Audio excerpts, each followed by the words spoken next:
Good evening, ladies and gentlemen. Welcome to the Londonderry Town Council meeting for August 15th, 2022. Please stand for the Pledge of Allegiance. I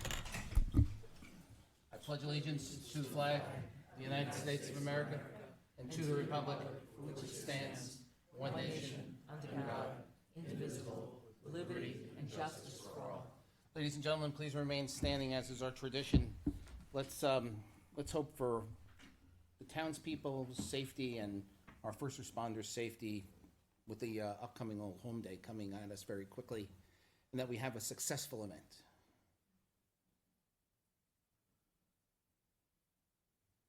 Thank you.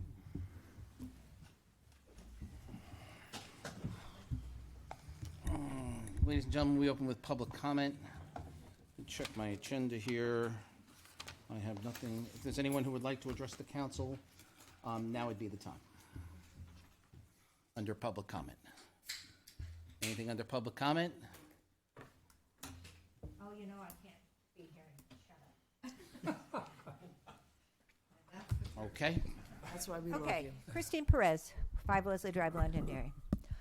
I have had great concerns about the information that was given to the town council about our brownouts and blackouts, and I have done a ton of research. And in the research that I have done, I have found out some very, very interesting things that I would like to be able to meet with the town council privately, if possible, to discuss some of the things. I have spoken to at length and gotten tons of information from the ISO-NE. I have spoken with and had a meeting with Eversource at length.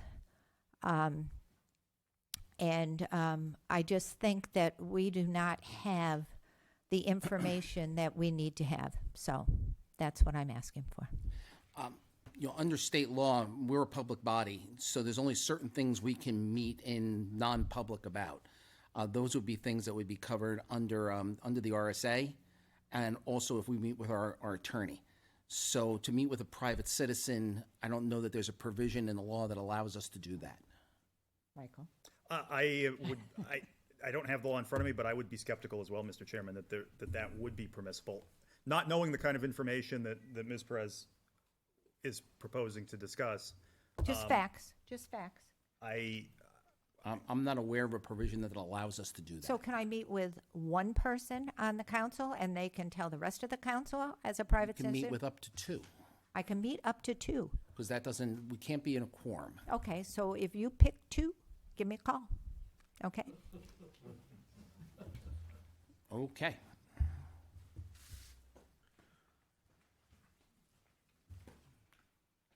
Good evening, Katie Sullivan, Warning Pond Road. I just want to publicly thank the volunteers that are helping with Old Homestay this year. There's a lot going on in the 4 days coming up, starting on Wednesday through Saturday.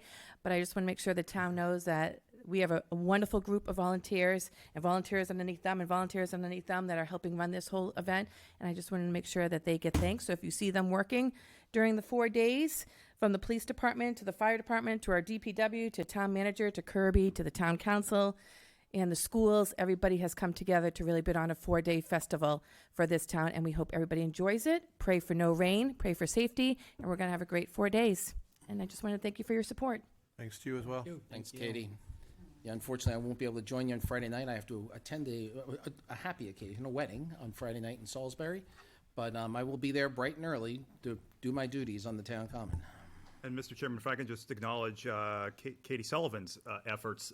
It's been pretty neat seeing this all come together, and I can't imagine it going as smoothly without her. Fantastic. Thank you. All right, with that, public comment. Anyone else? Public comment is now closed. I'll take a motion to open a public hearing. So moved. Second. All those in favor, signify by saying aye. Aye. Chair votes affirmative. Public hearing for Lithia Springs conservation transaction is now open. Mr. Chairman, this was continued after the last town council meeting. There was a public hearing at that time as well. And on that occasion, Mr. Speltz from the Conservation Commission and I presented to the council the details of this transaction by which the town proposes to acquire this parcel of land, which is on Nashua Road. to be held in conservation in perpetuity. The council had some questions at that time, both as to value and as to what kind of development, if not a conservation transaction, could go in there. In other words, how threatened is this particular piece of property by development? We now have additional clarification on those concerns, and I am able to report to the council as follows. That particular piece of land, which is at, it is 54 acres of land, and was formerly the Lithia Springs site, has 14 wet acres, 39 upland acres, and 17 usable acres of land. The appraised value, according to our appraiser, is $2,080,000, more than $500,000 over the purchase price. The town has the ability to go forward with the transaction at the $1.5 million number, making this a very good deal for the town. I'm happy to take, and Mr. Speltz is happy to take any questions that the council may continue to have at this time. Do we have a GIS evaluation done of this? We have, Mr. Chairman, because in the past, when we've done these development plans, these GIS development plans, it's always been in the AR1 district. This is different because you have, I believe it's zoned, you have a performance overlay zone there, and the underlying zoning is not AR1. And so that made it very difficult for the GIS manager to be able to do that kind of an assessment. There was some work that was done, but the most that she was able to say and the most that she was able to plot out was there is upland acres that are usable for development.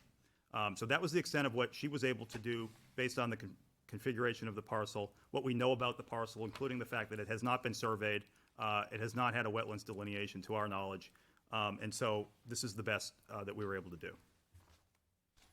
Sure. Okay, so the answer is we don't have a complete GIS evaluation. We have a best effort. Correct. Just making sure I understand. Yes. Yes. Did you mention easement? So we are proposing, and it's the council's practice to acquire, as you know, Yeah. Mr. Vice Chairman, to acquire these parcels in fee. Yep. And that is the proposal that is before you. There Yeah, I was- just thought at the beginning you said an easement. I just want to make sure, because we don't do easements Right. anymore, so that's why. I may have misspoken, but That's that is okay. not, That's that is fine. not the Yeah. proposal. Just wanted to make sure. Thank you. So I have a letter that's been submitted to me for public comment by Deanna Milley, 8 Valley Street, Londonderry. It's addressed to me as the chairman. It's handwritten, so bear with me as I go through this. And she did call me to ask me to read this into the record. Dear John, please read my letter, August 15th, council meeting. I've included info from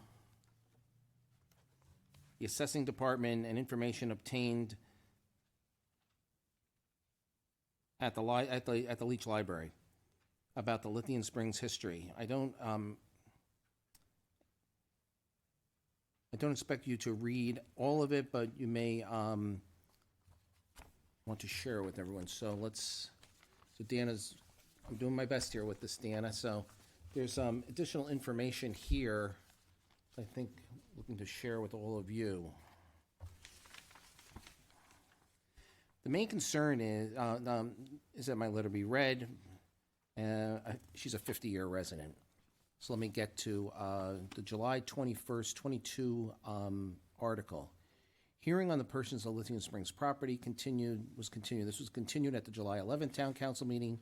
Mike Malaguti, Town Manager, remarks as follows. Town is looking to acquire 54 acres of land, Nashua Road towards the Hudson Line. To use it as the former home of Lithium Springs, the water company has since gone. Needed to go before the Conservation Commission for $1.5 million. It did. Town council approval is needed. Appraisal amount is needed for the cost of the purchase agreement. They have a safeguard for the funds, and they can take it back out of the agreement. The Conservation Commission has about $750,000 in their land acquisition fund. And no increase on that amount. Hopefully, they will be able to award different grants than they've applied for, and will be applying for them in order to purchase the property. Mike Speltz gave a lengthy presentation. He stated that it would be protected to protect their drinking water, and that it would help to protect the wildlife. The property has had a long history. Londonderry was attained the Londonderry Leach Library and Derry News. I've passed that information on to the rest of the councilors. John Wilson says he doesn't think it's a great investment to buy properties that have wetlands and can't be developed because they're already protected.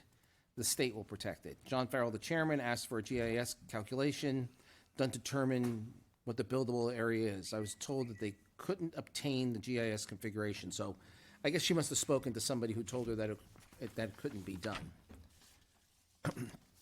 19 apartments would be built. I don't know if that's 19 apartments or 19 apartment buildings. And that wasn't the case all these years past.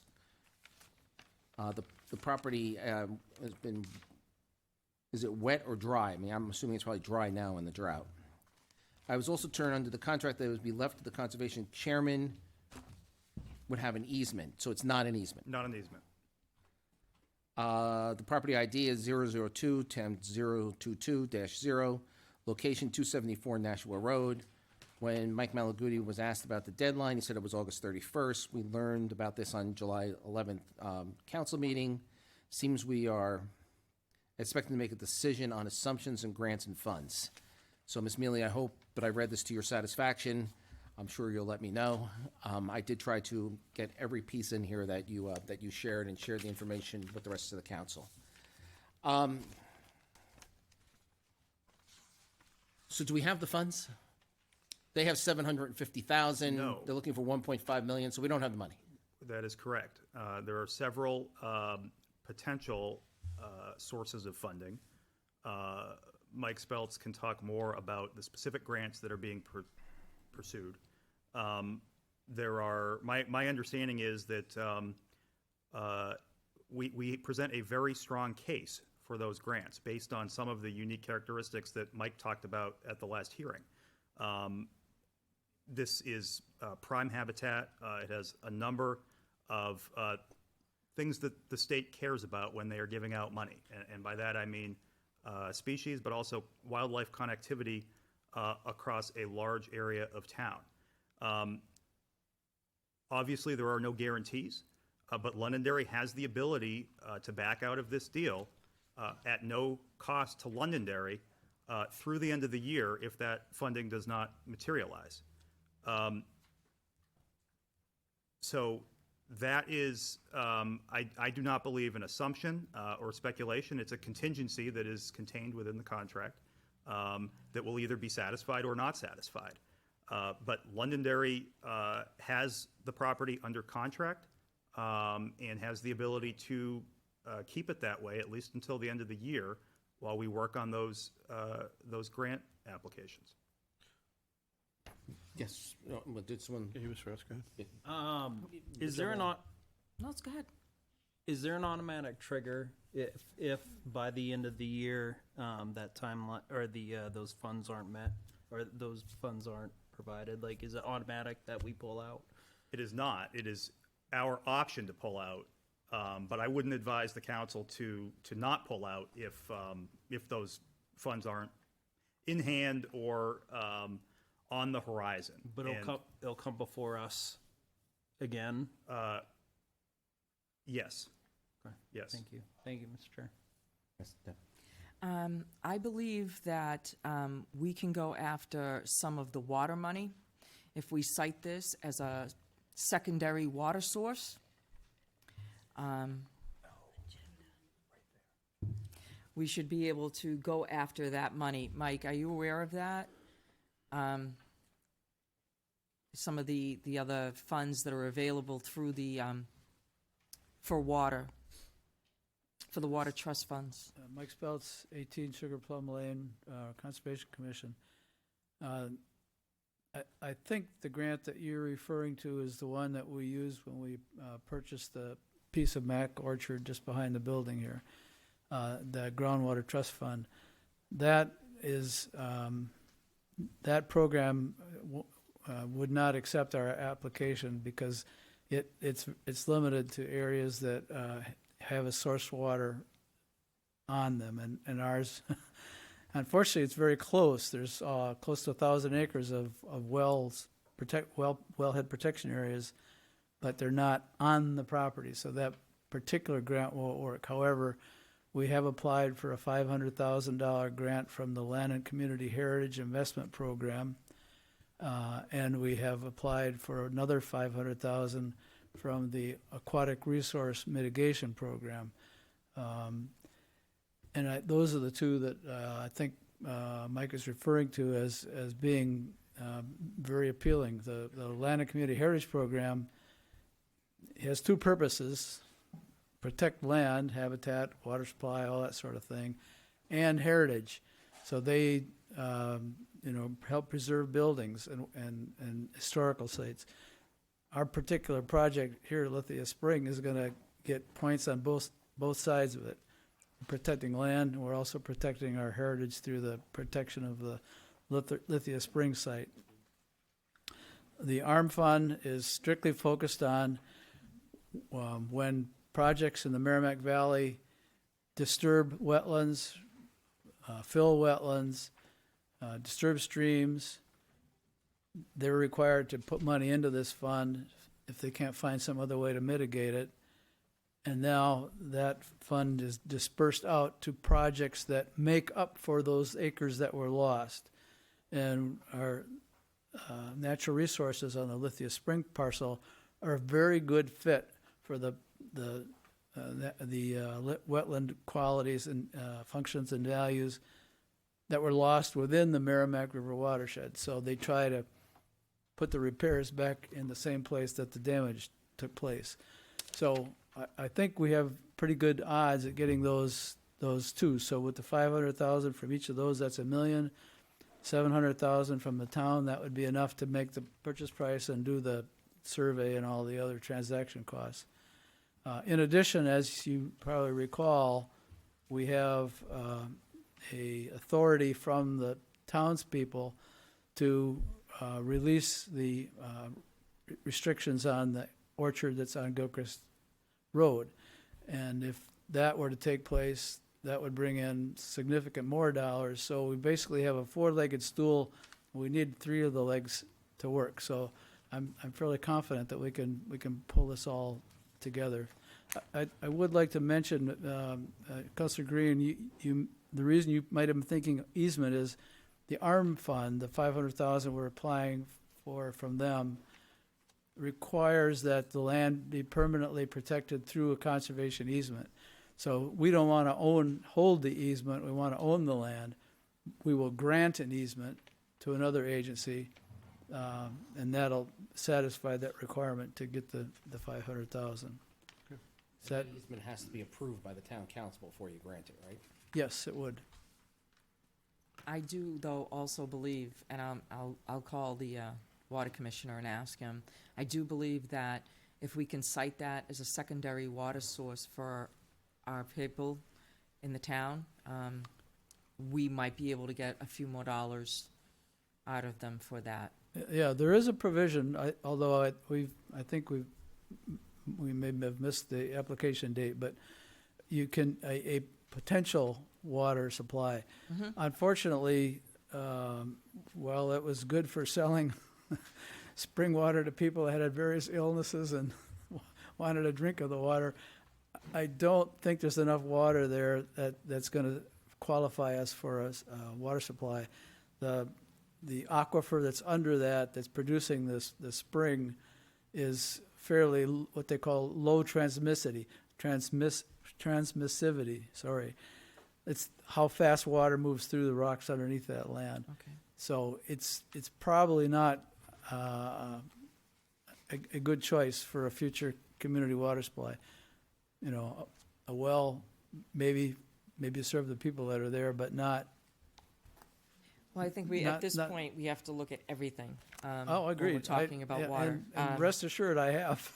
I know you are. No, thank you. I'm still gonna reach out and see if there's anything else. Sure, yeah, I mean, there's no harm in that. Yep, thank you. Thank you. Question. Yeah. Hey, Mike, I'm looking at this, Yes, map here. I take it the 17 usable acres are abutting 102?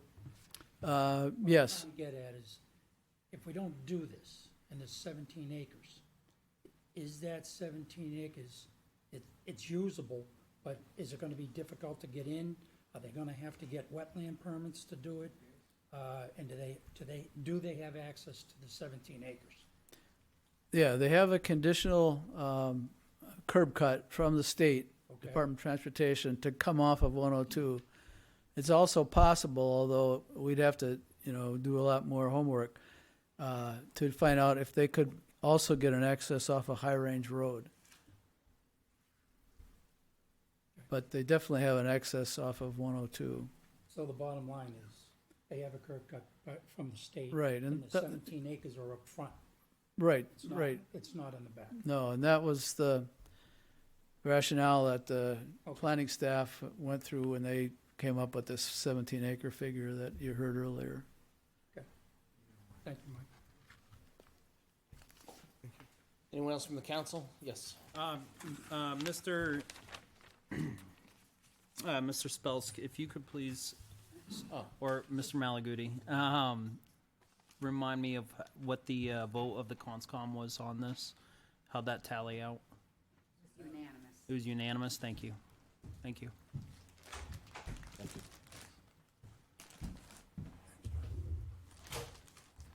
Thanks. Ladies and gentlemen, this is a public hearing. Is there anyone who would like to speak to the council on this subject only? Please approach.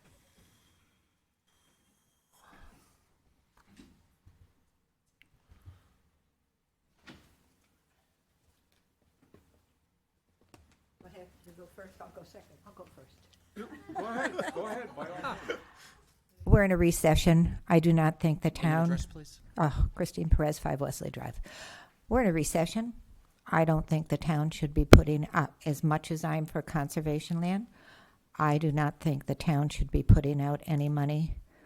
If anything, saving money for our taxes, for the people who live here, and for other pressing issues that we have in the town. One being, we need to come up with a plan for these brownouts and blackouts.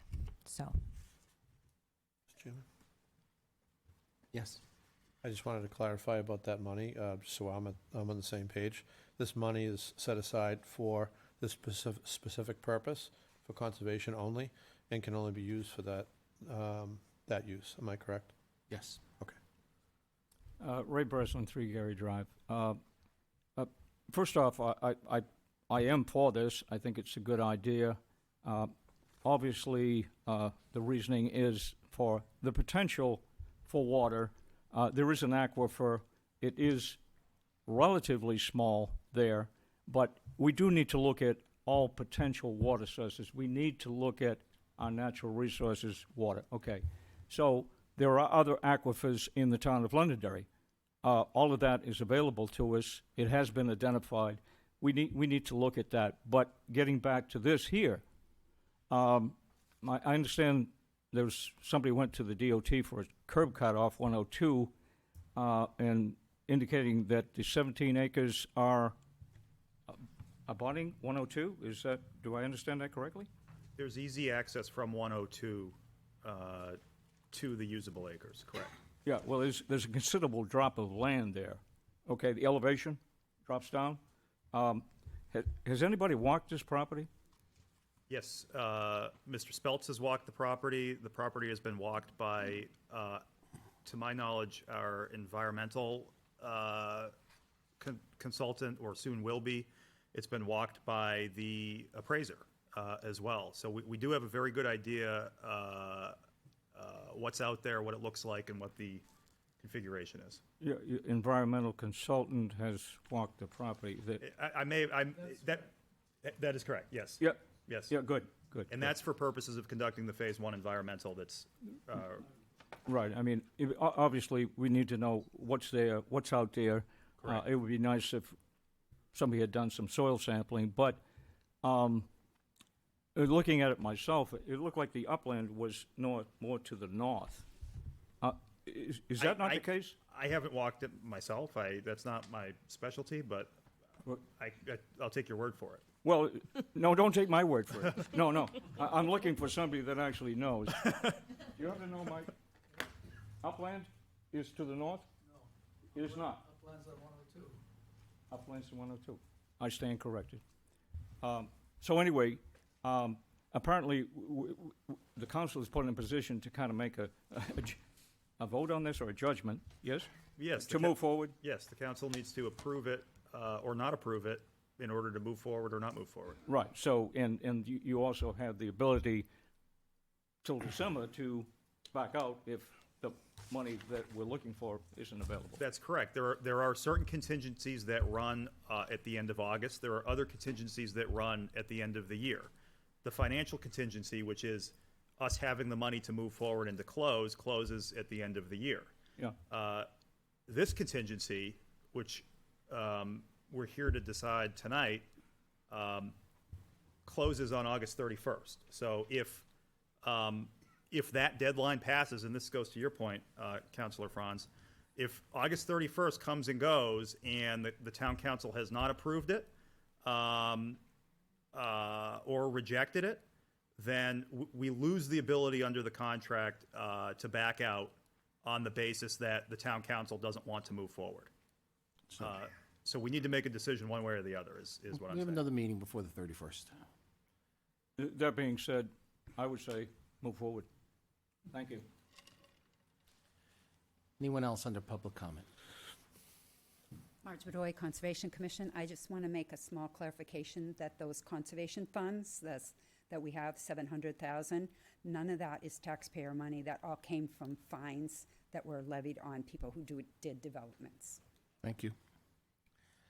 So, question I have is that this is the parcel in which I can't remember if it's the corridor for EverSource or National Grid goes through. Correct. Immediately adjacent to it, there is a significant power transmission. Is there an easement for that corridor on this property? No? So I don't believe so, and Mike doesn't believe so, but that can't be determined definitively until a title search and a survey are done. But that being said, no, I think we can safely say that So no it's not, significant it's part. not part of the 54 acres? The easement for utility, no. To our knowledge, no. Okay. But there is also a title contingency that runs through the end of the year as well. And if there is an issue in that regard, and we're wrong about that, we would have the ability to get out of the contract. Okay. Any other questions? All right, here's your options. Your options is we can take a vote on whether to move forward or not move forward. We can take a vote on whether to deny this, or we can move it to the 29th. I can tell you that as the chair, I will entertain any motions, but I can tell you that I will probably ask for it to be moved to the 29th, because I still think we're lacking some information. There seems to be some things not completely clear. And I want to make sure we make a good decision. But I will certainly entertain a motion. So, Mr. Chairman, when you sit there and you say there are some issues that aren't completely clear, so everyone understands, what are the issues that we're not completely clear on? Well, I don't know, I just found out, I don't know whether or not those power lines are in or out, because we don't know. We have a final assessment, it's done, a final appraisal. Yes, I'd like to see the final appraisal. certainly. I think the council needs to see it and understand it. Mr. Chair, is there any way, so that map, the satellite image is a great representation. Is there any way to have the GIS manager put, and I know there was some great difficulty as the town manager had stated, but is there any way to maybe color code what is upland, what is wetland, and what is usable land? So, I'm gonna add, go ahead. Well, let me explain to you Yeah. why I want to see the appraisal. I want to see the appraisal, I want to see what it says. Because I think some of that information will be in the appraisal and will give us some determination around that, since we were not able to get the information from GIS, or the system isn't able to provide what we're looking for. Right, there are too many variables for her So if to I be can able to see do the that. appraisal and what the appraiser says, the appraiser will generally speak to what the value of the land is and what is upland, it will have a number of pieces of criteria in it that I haven't seen yet. Right. I have a number, that's all I have. But what would help me is, I'm a visual person, I mean, I think it would be helpful to kind of see it, if possible, I'm on a map. I'm happy to make the request again, but when I did make the request and the answer I got was,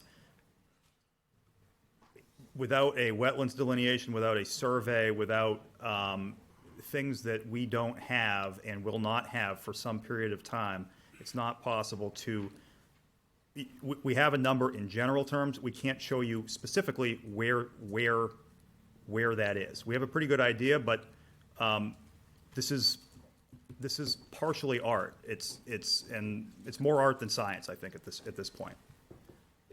I have one more question, Mr. Chair. Yeah, please proceed. Is there a time frame on when we'll hear back on the grants?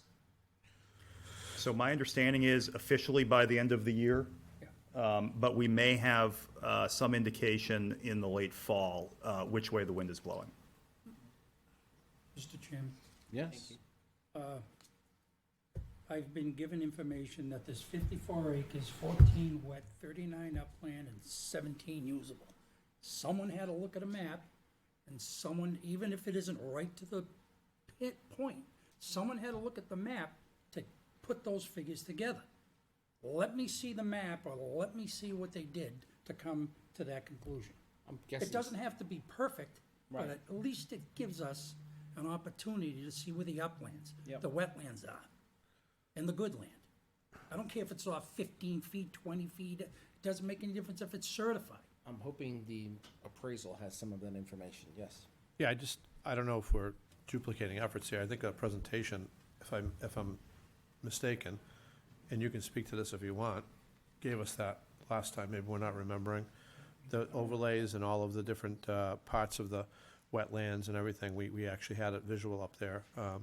Anyway, the reason why I'm making a statement is because I personally think I have enough information to make a judgment call. I think that the contract, the PNS, actually covers anything that we would run into that's problematic, so that we could, have an outside issue. The other reason is I'm not going to be here next town council meeting, and I wanted to at least let people know that this was something that I feel very strongly about, but I'll respect, obviously my council members' delay, if that's what they want to do. I mean, I'm not saying delay it. I mean, I'm looking at it from a common sense standpoint of view. We have water issues in town. Yeah, I this don't is- think that's a secret to anybody. We're trying to protect natural habitat. I understand that.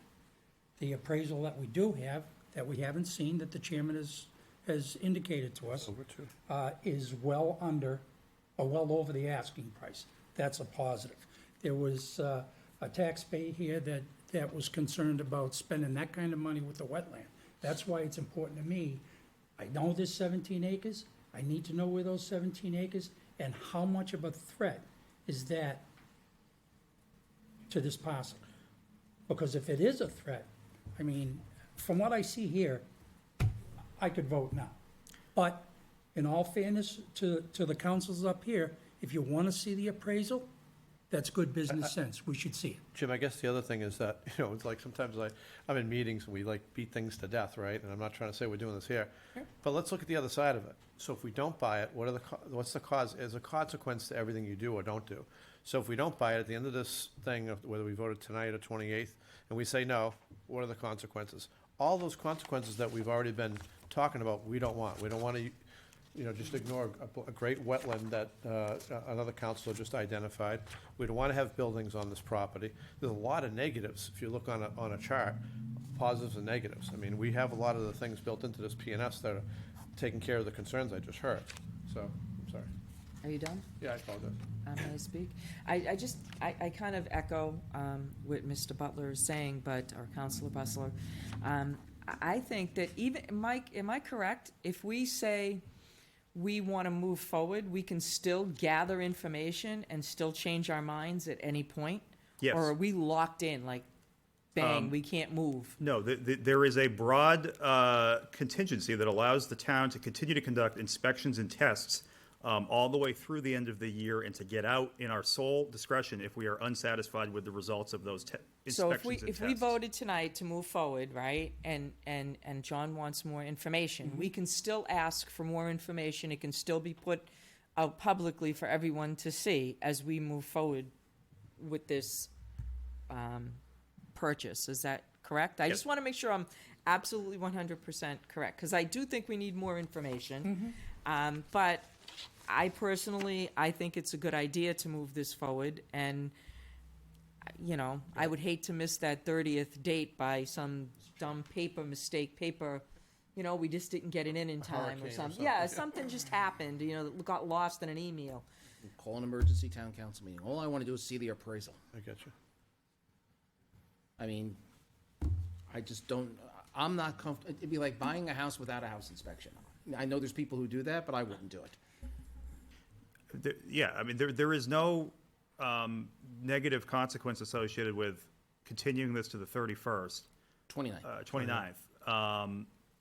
And as you pointed out, we do that, if for some reason we can't have a meeting on the 29th, well, then we can do it on the 30th, or we can do it on the 31st. Yeah, I just want to see the detailed appraisal so I can know exactly what it is that we're making a decision on. When was the appraisal done? July 28th. And who's got the report? And how come the council hasn't been forwarded that? I apologize, Councilor Butler. I will ensure that the council has it in advance of the decision. No harm, no foul. I just want No, I to see the understand, I thing. know what you're saying. And just to clarify, the funds are from the CONSCOM, which, as Marge had stated earlier, is from fines levied on, and grants. So I just want to make sure I understand zero impact from the undesignated fund balance. So correct. Zero tax impact. A lot of this is land use change tax, is my understanding. That is correct. And so when property is carried in current use and it is taken out of current use, there is a land use change tax that's typically paid by the developer, at least the significant ones. And those monies go based in 80%, I believe it is, or some significant percent goes. There's a formula. There's a formula. And it's divided between general government and conservation. Okay. The first 100,000 goes to The first 100,000 goes to conservation. It's a 60-40 split after that first 100,000. Thanks. Mr. Chairman? Oh, okay. You have another? No, please. Yeah, so I just, I've been doing this this is my 11th year. Next year is going to be the 12th. And I got to tell you, you guys did a great job on this. I mean, this is probably one of the better ones I've seen. It fits all the boxes in my brain as far as what we want for conservation. And so pleased with that, guys, when you vote on this next time, because I would like to make a motion to continue this till the next meeting. Please remember that I said what I said. So, I second that. Those in favor, signify by saying aye. Aye.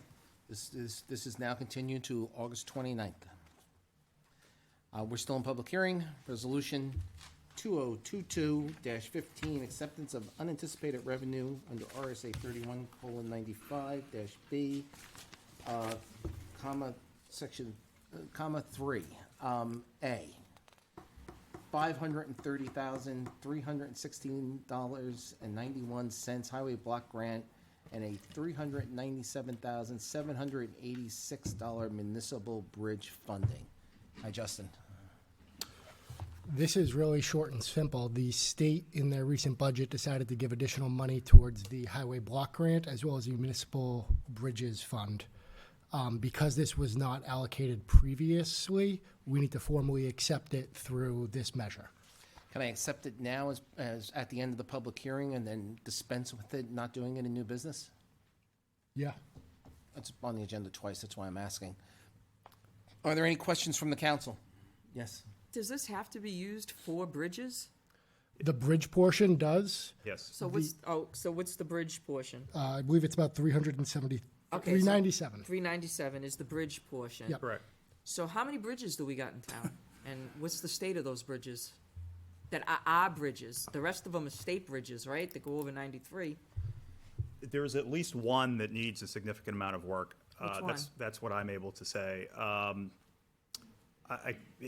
know where it is. I can't recall the road exactly, but there's one right off of Rockingham Road in the northern part of town. DPW's here, let's ask them.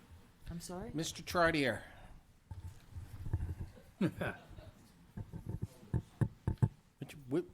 What bridges are we fixing? Sir? So Stokes Road is one bridge, it's a red listed bridge, the other red listed bridge is Hall Road, the bridge over the swamp. Thank you. Paul? The bridge over the swamp. And where was the other one? I didn't hear you, I'm Stokes sorry. Road. Stokes? That's Where up is by, that's up by Hong Kong Taste, right? Is that it? That's the only thing I know in that. The Triangle Mobile? Yeah, by the mobile. No, it's good. Where the Cohos is? 128 and 28, How it always washes out? yep, where it gets flooded out. Yeah, yeah. Yeah, and there's a But that's small not a bridge that part of- goes off to the right there. It's easy to miss. Behind the house that he has the equipment on, if you go Does the right fire- past there. Yeah. There's a road right there and there's a bridge right there. Does the fire department use that bridge? I don't believe that they do. I think they go in the other way. There's another access way in. I guess that when I think of bridges, I think of the big bridges. So what are we planning on doing with these? Like just, It's good to know we have money to do something.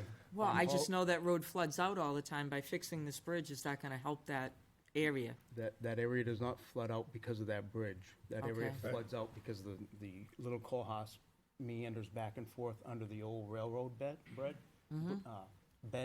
Yeah. And what ends up happening is that the beaver make a dam in the old box culverts out Okay. there. So again, it gets to the point where it doesn't meander back and forth going to the north, floods out that big wetlands area, and that's where it floods out at that intersection. Because I know we spent money to try to fix it numerous times, and it never got fixed because of that dang beaver. I know, didn't the state call someone in to bust up those beaver dams Correct, and then they put a couple of years ago? a beaver deceiver, which is Beaver deceiver. a beaver Right, deceiver. because now he yeah. traps the beavers Okay. and Yeah, relocates it Beaver them. prevents- deceiver. It And prevents if you've been out there, if you go out on the rail trail, you'll see them out there sometimes, going after them. correct. All right, as long as we have something to use it on, like I had no idea what we had. I knew all the bridges were state bridges that in my mind, it's a bridge. These funds don't lapse either. They carry forward. So, but the other chunk of money we can use for other road Roads, projects? Anything that we want? Roadway, yes. All right, nice I, and easy. I know we have that 500,000 that we got, and we were supposed to put the light, or look at putting a light at Stonehenge and 28, and I haven't seen anything on that. That money is still right there. It's still there. Yep, That's a it's put That's a aside, and that's state road, exactly yeah. what. But we paid part of it, and it was supposed to I remember Kevin saying. It was you're Government- talking about, government- I There's believe, a- warrant It's article. to be done, right? Yeah, there's a public informational scheduled for September 1st. September 1st? Yes. All right, thank you. Right. So, The other John, money is for town-owned roads. Mr. Trotter, Yes. All right, thank you. what is the definition of a bridge? I know that sounds weird, but It's a good we question. have cars that go over No, metal culverts that water goes under. Is that considered a bridge? Depends on how big that culvert is. If okay. a span 10 feet or greater is considered a bridge. 10 feet of grade. Harvey Road culvert's only an 8-foot structure. I was getting to that, okay. Keeping it to 8-foot structure, because again, if we were to replace that, we're probably talking $2.5 million versus okay. 1.5. Got it. Thank you. Ladies and gentlemen, this is a public hearing. Is there anyone from the audience that has a question? Yes, sir.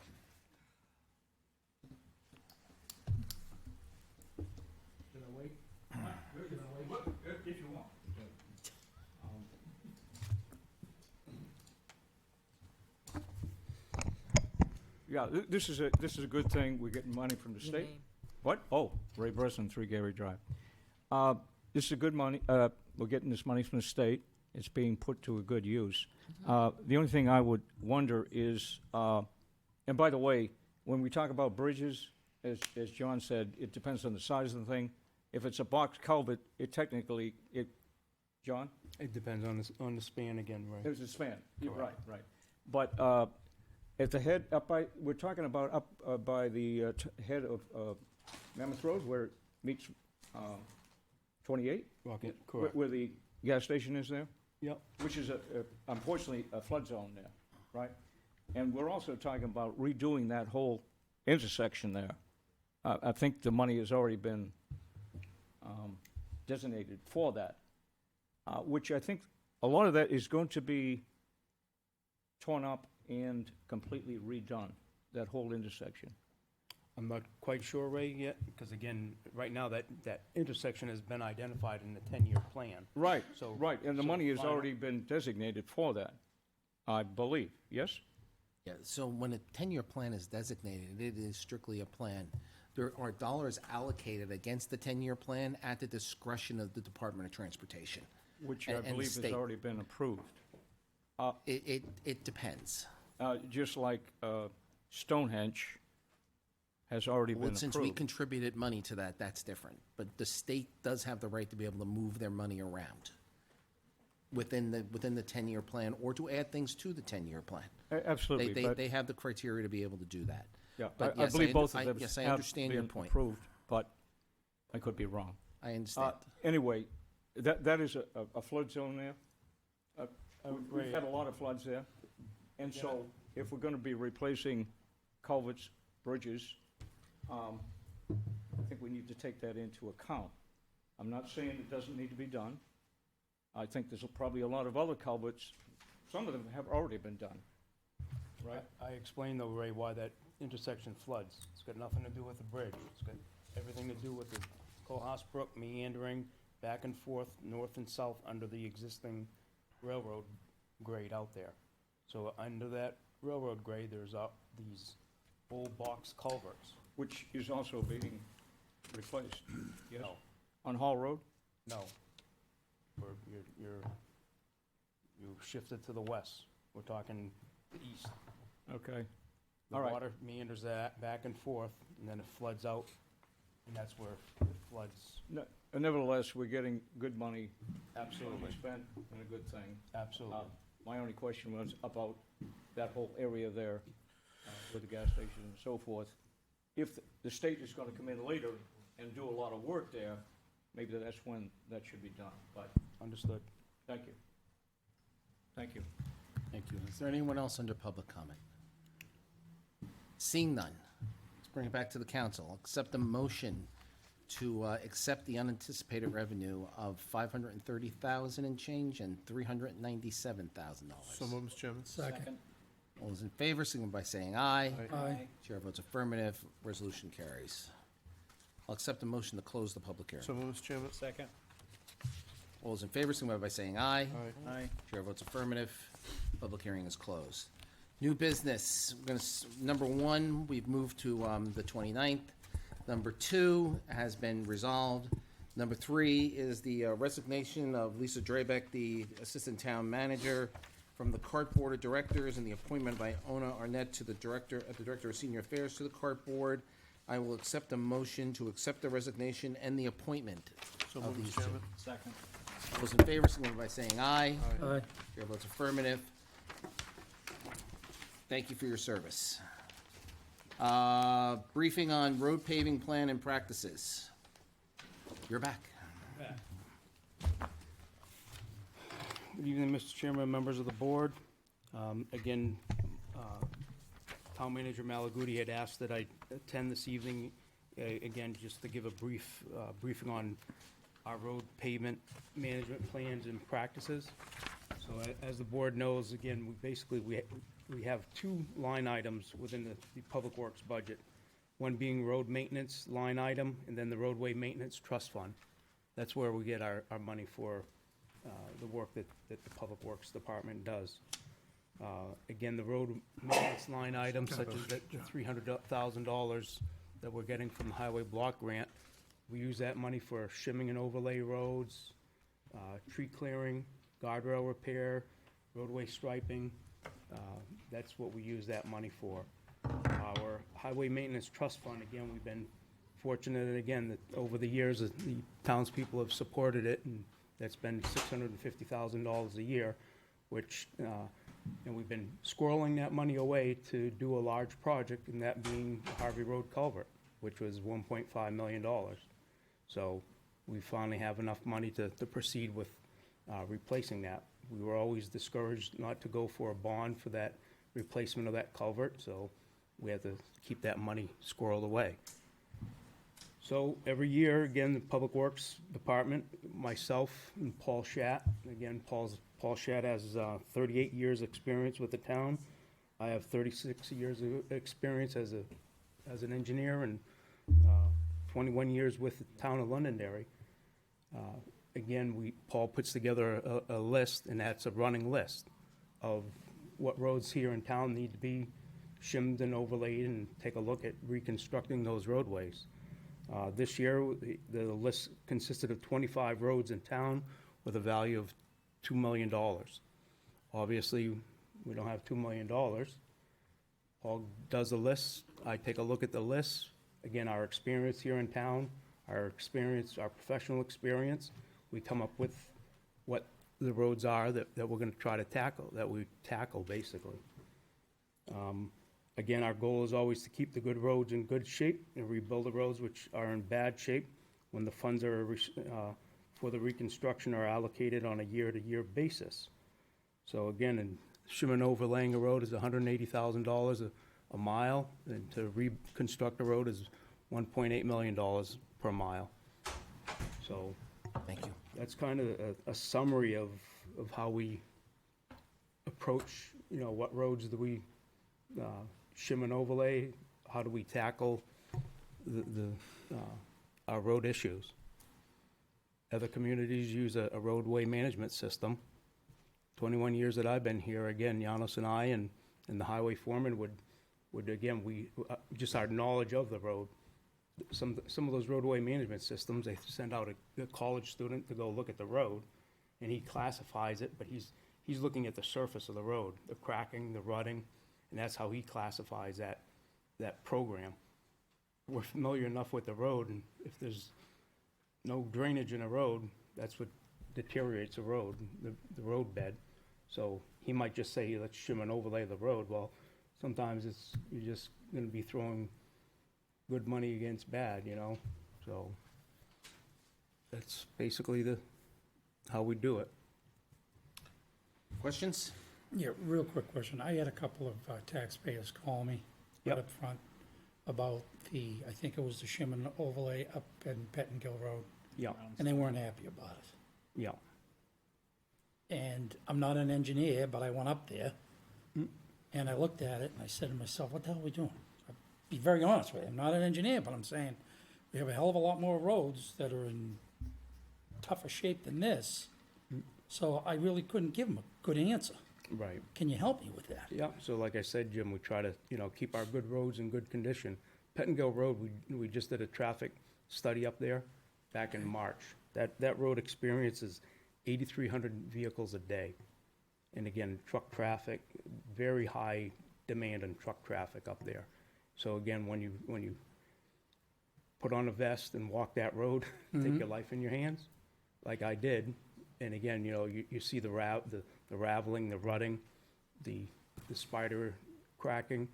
So again, and that's why that road was decided to, again, let's preserve that road. That's a big asset if we lose that road with all the businesses, and Thank so you. that's why Pettingill was on that list. Anything else? Thank you. Thank you.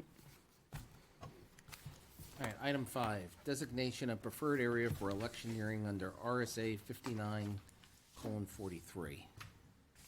So, with regards to this item, we discussed this back in late May, early June, that it had been brought to the attention of the council that we were going to go out and meet at the, on the site because there were some questions around first response area, fire lanes, handicap parking, and easy access for all in and out of the gymnasium at the high school. So we went out there and we met with a number of people, the fire department, 2 counselors were there, the town moderator was there, the assistant town moderator was there, the alert team was there that handles the parking, and we took a good hard look at, you know, our area that we use for the elections. At the presidential election, we had over 17,000 people vote. There were about 14,000 people who came through the building. And it's been brought to our attention that from a security standpoint, it is difficult for clear access for the police department and the fire department into the building. Each and every time that we have an election, the fire marshal comes over and closes the whole first lane of parking for the fire lane. At that same time, we lose all of our handicap parking. As part of where the electioneering takes place now, we also block the handicap access to the building, and that the ramp for the handicap access is not accessible for the handicapped. So what was discussed while we were there is seeing if there was a better way to do this, while at the same time giving the first responders, the fire department and the police department, clear access to the building, opening up the existing fire lanes that exist today that we shouldn't be blocking anyway,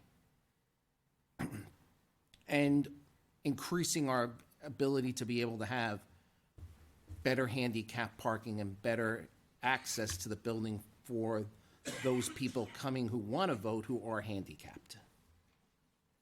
I believe what the conclusion that took place on site is that we would bring this back to the council for discussion. We had 2 recommended areas. One and correct me whenever I go off the rails here, Jonathan.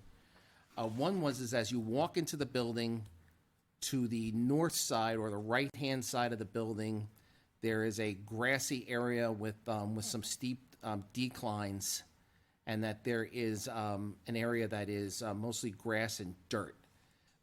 The fire department and the emergency medical people said that they did not see that as their number one area from the standpoint of that they would be afraid if it rained or if someone had some sort of injury there, it's not a flat surface.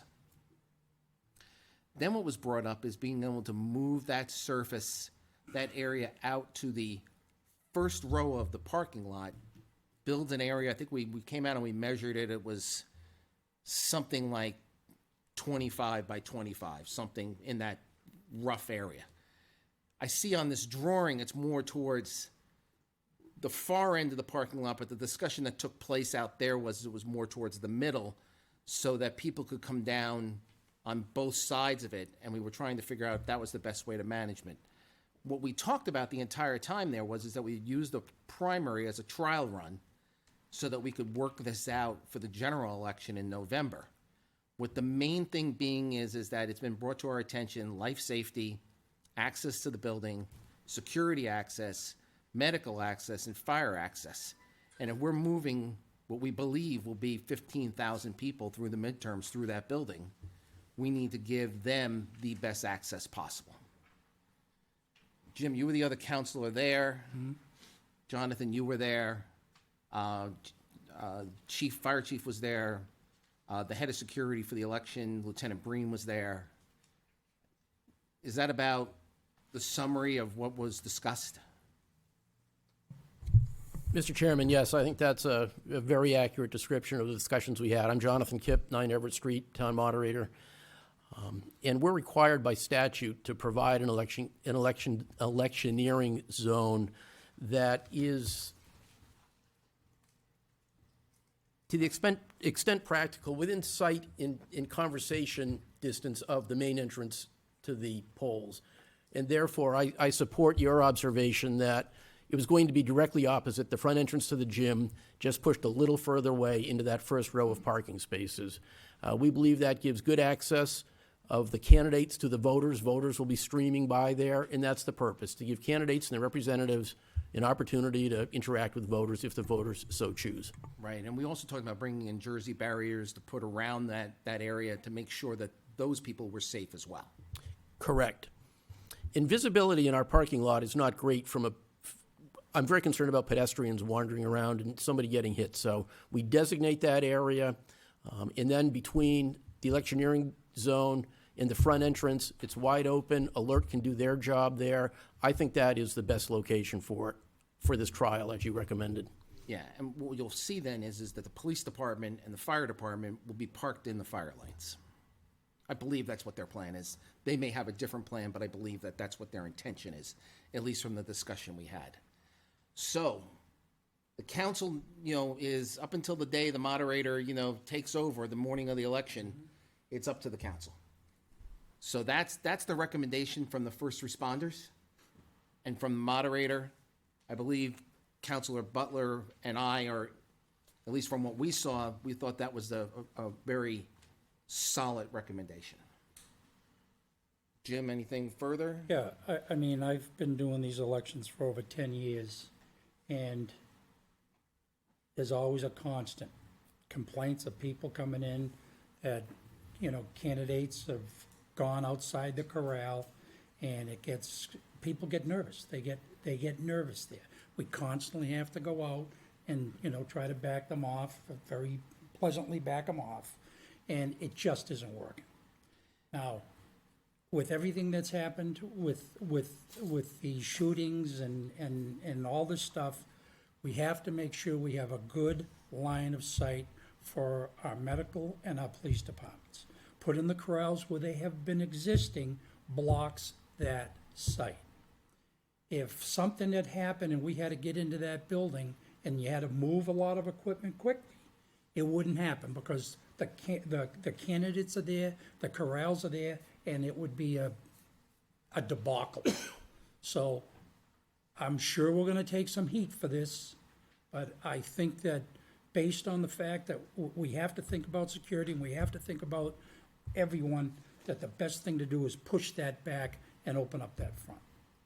Yeah, and personally, the number one complaint I get is from handicap access, is that they can't use the handicap ramp. So, with that, I'll open it up to the rest of the council. I think the safety aspect overrules almost everything, and I think, to your point, just being in there, many times, seeing the struggle that the handicapped folks have, trying to get in and out of it. I mean, we kind of stopped, a lot of times, a lot of us have stopped what we were doing to try to help them in and out, and this will really alleviate that problem. So, thank you for doing that homework. I think it's a good, the yellow spot is, in my opinion, the best. So I do have a question, Mr. Town Moderator. With the square footage of what the bullpens were prior or current, is that matched with the proposed new site? I didn't measure them, Councilor Franz. We estimated, I think, that would actually be combined, it would be a larger size, but Chairman Farrell? Measure 'em. Oh, you did? And we just added it up, and that's how we came up with the number. Okay. To make sure it was the same size. Okay, thank you. And again, we're gonna have to work with somebody to make sure that it's done correctly. But the intent was not to take any space away. Right. Was to just give the police department and the fire department and the handicapped people clear access to the building. Thank you. I can't wait to see how that's gonna be split up, though. You're only obligated to have one area. They'll have to. No, I think it's great. One. I mean, that's what the statute says. Correct. Just thinking, can't wait. So, Well, now, the people are gonna go around it instead of going into a gauntlet. Yeah. You know what I'm saying? And some people don't like that. They get very uncomfortable. I agree. I think we can all play nice. In the sandbox? so we're gonna try this for the primary, We are. okay? Then we're gonna try it for the primary, and if it doesn't work, then Back to the drawing board. we'll come back and relook at it. That's all we can do. Thank you. Any other further questions? Thank you, Jonathan. Thank you. Okay. Next item, waste management cost increase. It's not a public hearing, sir. Mr. Chairman,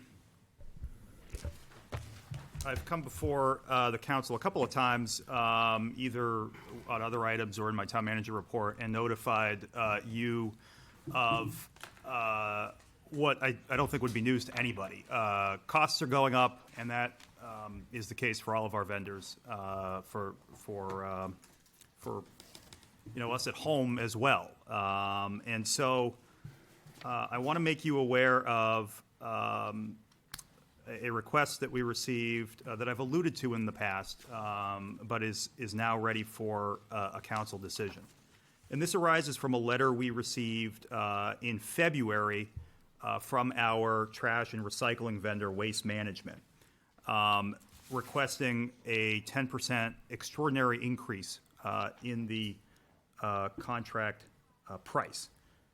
And I want to read from the letter to frame the request so that the council has an idea what is being asked.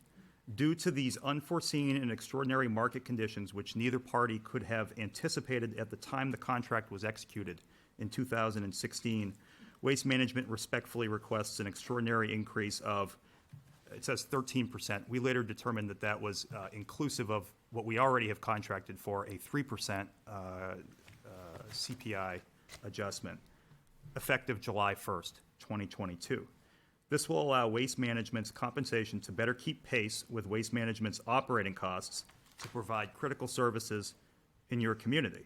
Although many of Waste Management's contracts include annual price adjustment mechanisms, in most cases, those mechanisms do not provide an adjustment to offset the inflationary pressures Waste Management has absorbed over the past year. For that reason, we are respectfully requesting this immediate relief. The letter, Mr. Chairman. I'm sorry, didn't we renegotiate with them last year? There was a separate renegotiation that took place in 2019, is my understanding, based on entirely separate factors. That was. They wanted to extend the contract even further, right? And we did. In exchange for granting concessions to Waste Management at that time, based on the complete collapse of the recycling market, as I understand it. I remember. They did agree to additional extensions or options that the town could exercise. This is apples and oranges. This is based on cost and inflation indices. Yeah, fuel and labor costs. As you point out, double-digit figures. We have a contract with them. Currently, it runs through 2026, as you alluded to. The contract does include annual inflation increases that are capped at 3% and tied to CPI. The contract also includes what's referred to as a force majeure clause.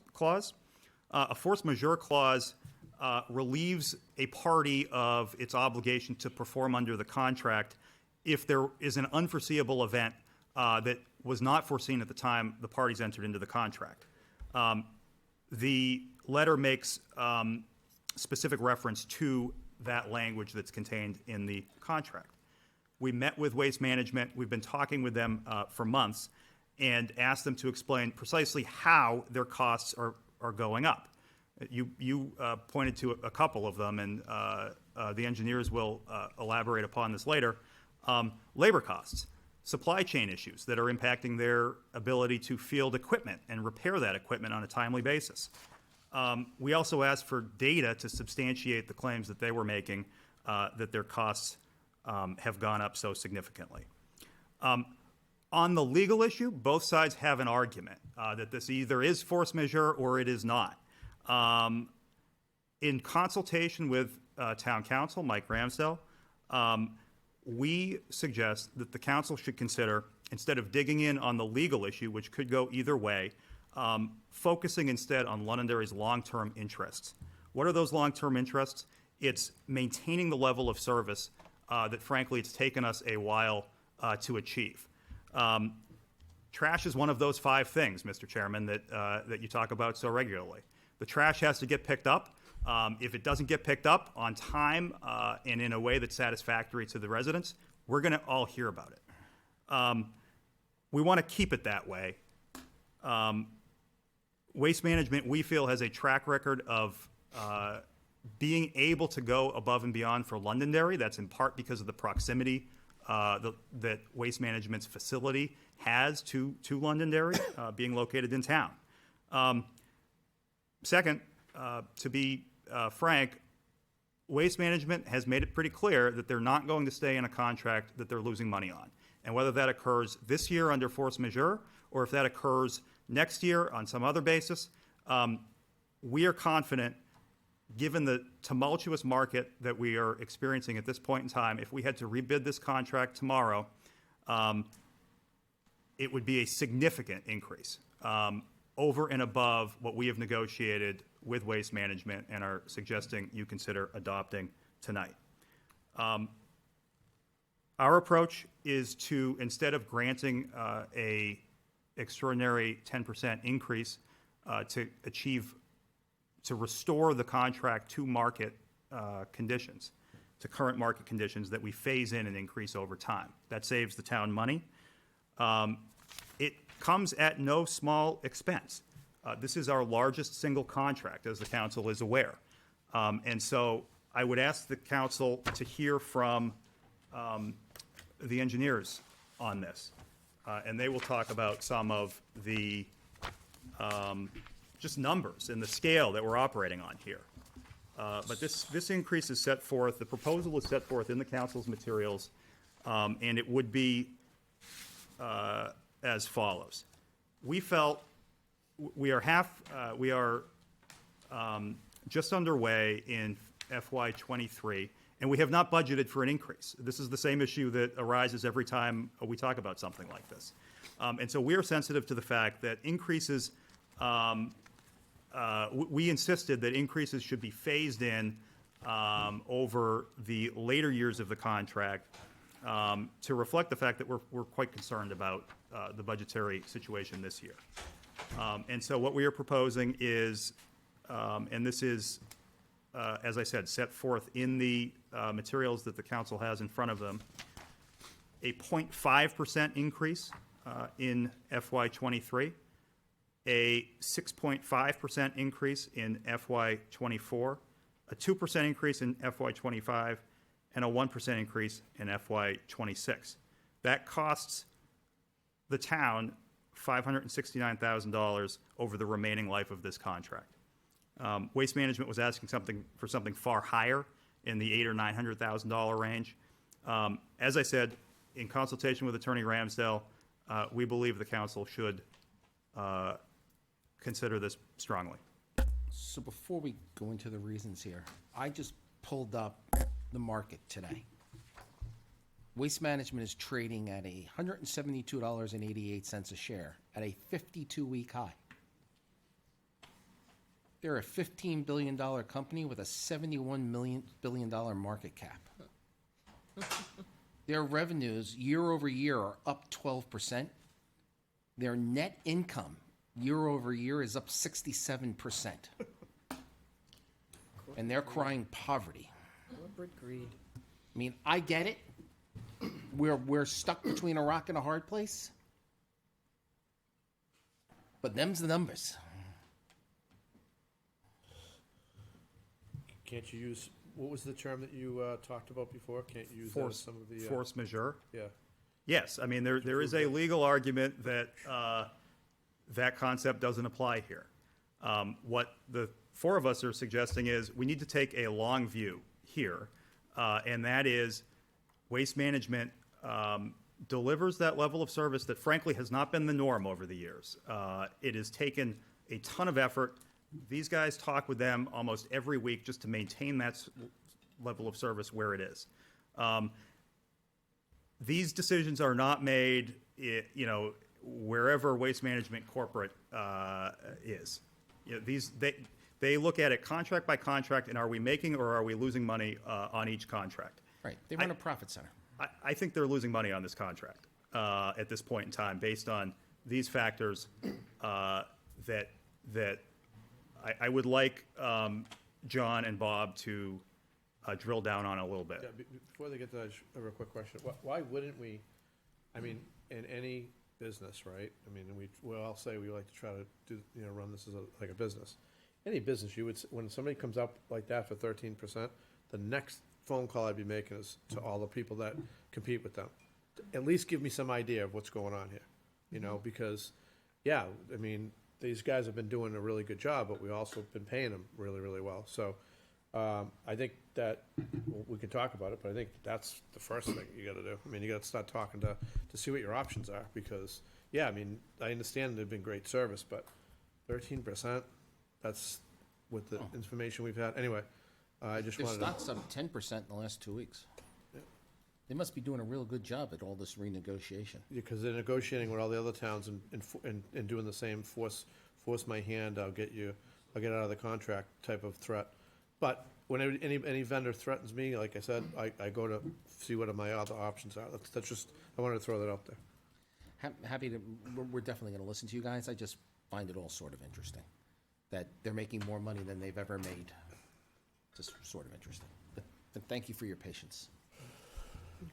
I think the Well, service a details. couple of points just on that last comment and question. Being in the private side for over 30 years before I came over to the town, Bob Kerry, environmental engineer, by the way. Business units have to stand on their own.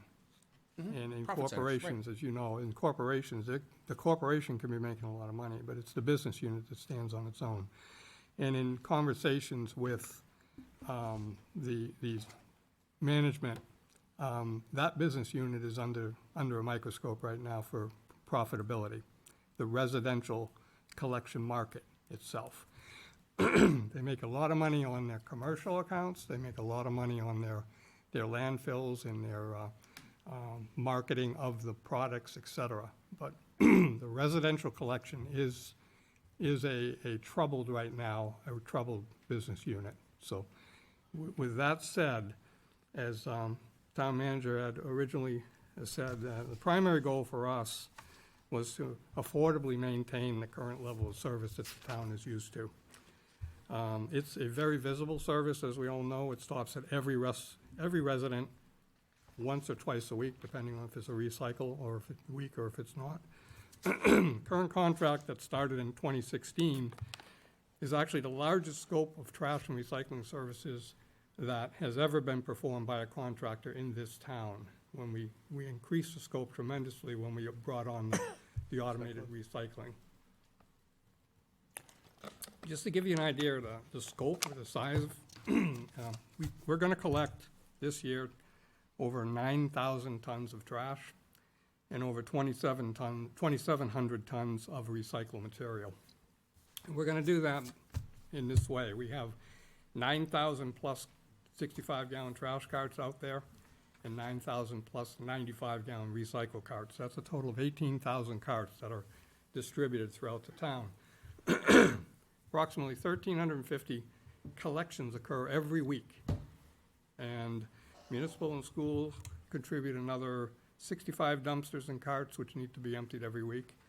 Condos and apartment complexes contribute another 145 dumpsters and carts that need to be emptied every week by Waste Management in this case. The cart collection itself, the curbside, takes 3 trucks to run 5 daily routes. You have your Monday, Tuesday, Wednesday, Thursday, Friday routes. 3 trucks the entire week, the entire 5 days to do that. They start at 7, they finish whenever that day to get that route done.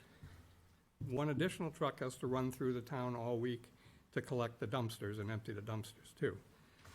In addition to that, Waste Management staff is assigned to cart maintenance, deliveries, repairs, swap outs, and storage of all those carts that are in waiting to be deployed or be used to be replaced when carts get damaged or need repair. Frankly, looking at that and looking at the possibility of reducing the service, we don't see any practical way, as the town manager had alluded, that we can really reduce the service and maintain the level of service of the people. We can't just not pick up on Fridays and leave the Friday people and then skip the people once every week. That just can't be done. Just real quick, the contract structure that was set up and is in place, it was designed to be fair to all parties by minimizing uncertainties and risks. Right off the bat, the cost of the collection was separated from the cost of the tonnage disposal. There are scheduled, as the town manager alluded, there's scheduled cost increases for the collection and for the tonnage. There's an additional collection fee that's allowed for newly constructed residents. Since this contract started, we've brought on 509 new homes, newly constructed homes, not to mention scores of multifamily units where dumpsters are serviced. So all of them being fair with them, there's a cost of fuel adjustment clause that's built into the contract. So if it was based on a certain price per gallon, and as the price for a while in the contract, we were actually getting credits. When the price was lower than that, now, of course, we're paying for it, but we're fortunately able to budget for that. And as I say, these enable the contractor to develop pricing that they didn't have to worry about building in uncertainties and padding, if you will, for that. It was as lean as the pricing could be. Challenges tonight, or why are we here tonight? The challenges that they've run into, as we've said, COVID-19, nobody saw it coming. They have CDL driver shortage nationwide, as we're all painfully aware, if anybody is involved in shipping or waiting for things.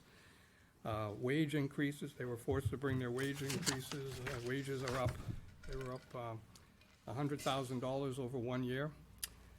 Maintenance costs of the trucks, they couldn't get parts for them. They started having to go to the dealerships and take pieces off of trucks that were in the lots to do that. Things that used to take them 2 days were now taking them 3 and 4 weeks to get parts for.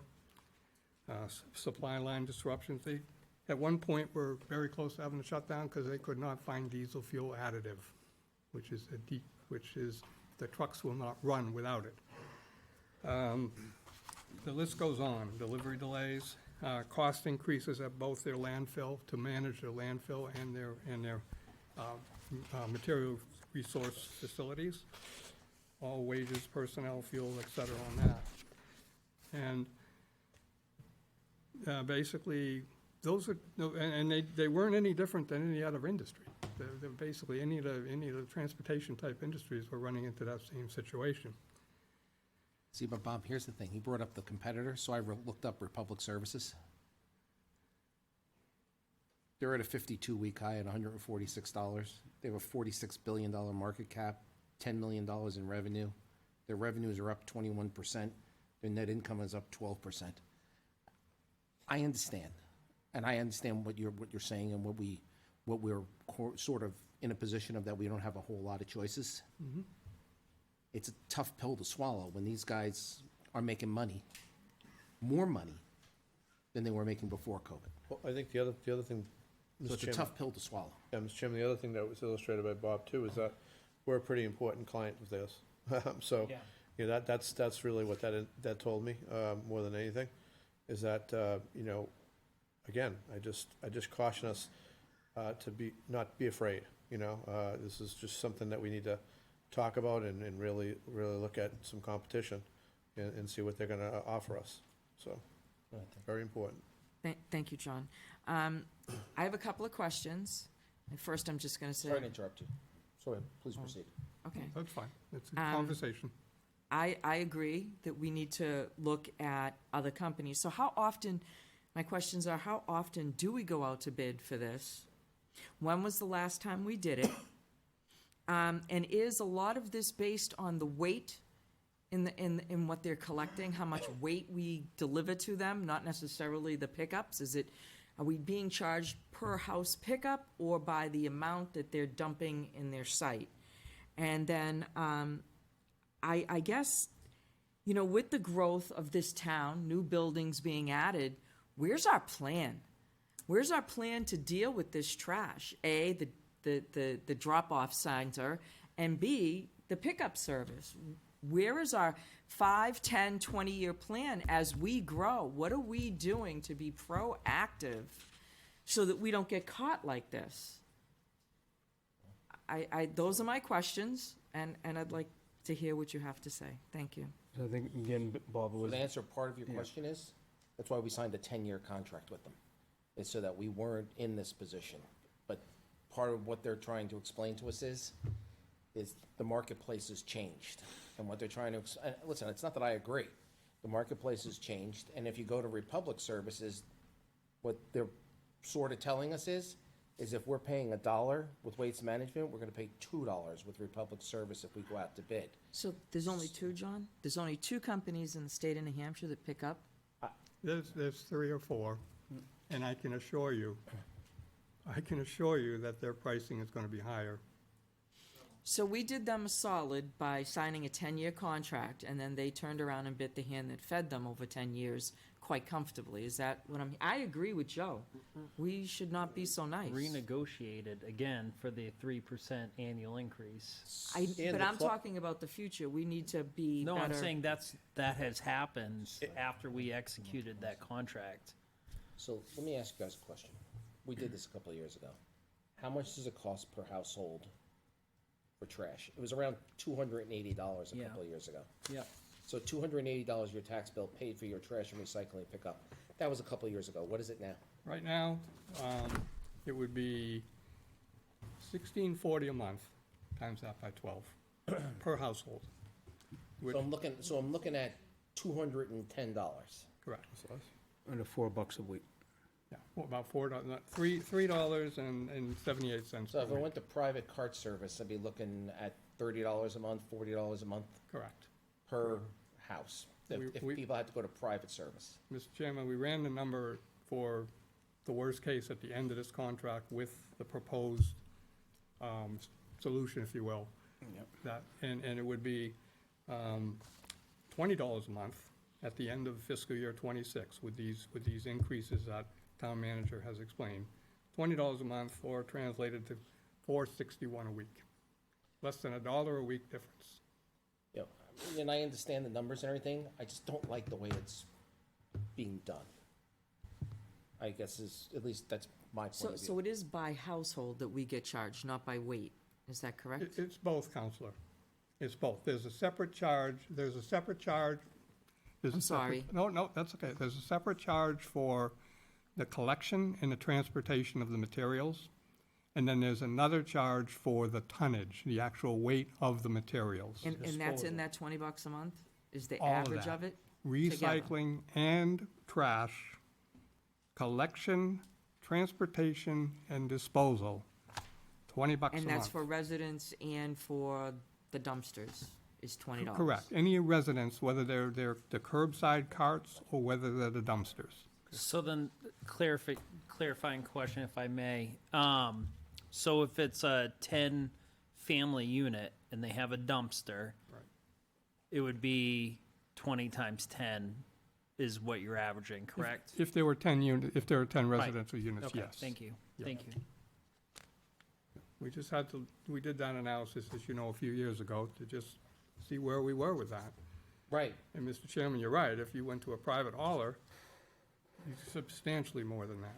Yeah, I had a private hauler 15 years ago, and he charged me $20 a month 15 years ago. Can we lower the It's- weight at all? Another concern. 30 years ago, he charged me $20. Another concern, Mr. Chairman, is that there are some of the smaller trash collection companies. Several have gone under in the last couple of years, and they've been bought by some of the other bigger guys. But that's really not good news for anyone, because those smaller contractors could handle the smaller jobs that now have to be spread out amongst the bigger guys, who are gonna look for more money. So I'm basically backed into the same corner I am with the town, not me. The town is backed into the same corner that we are with Comcast. We have one single delivery service, like Comcast is the only cable company in town. So we do a 10 or 12, I think we did a 12-year contract with them. We basically have one provider for trash.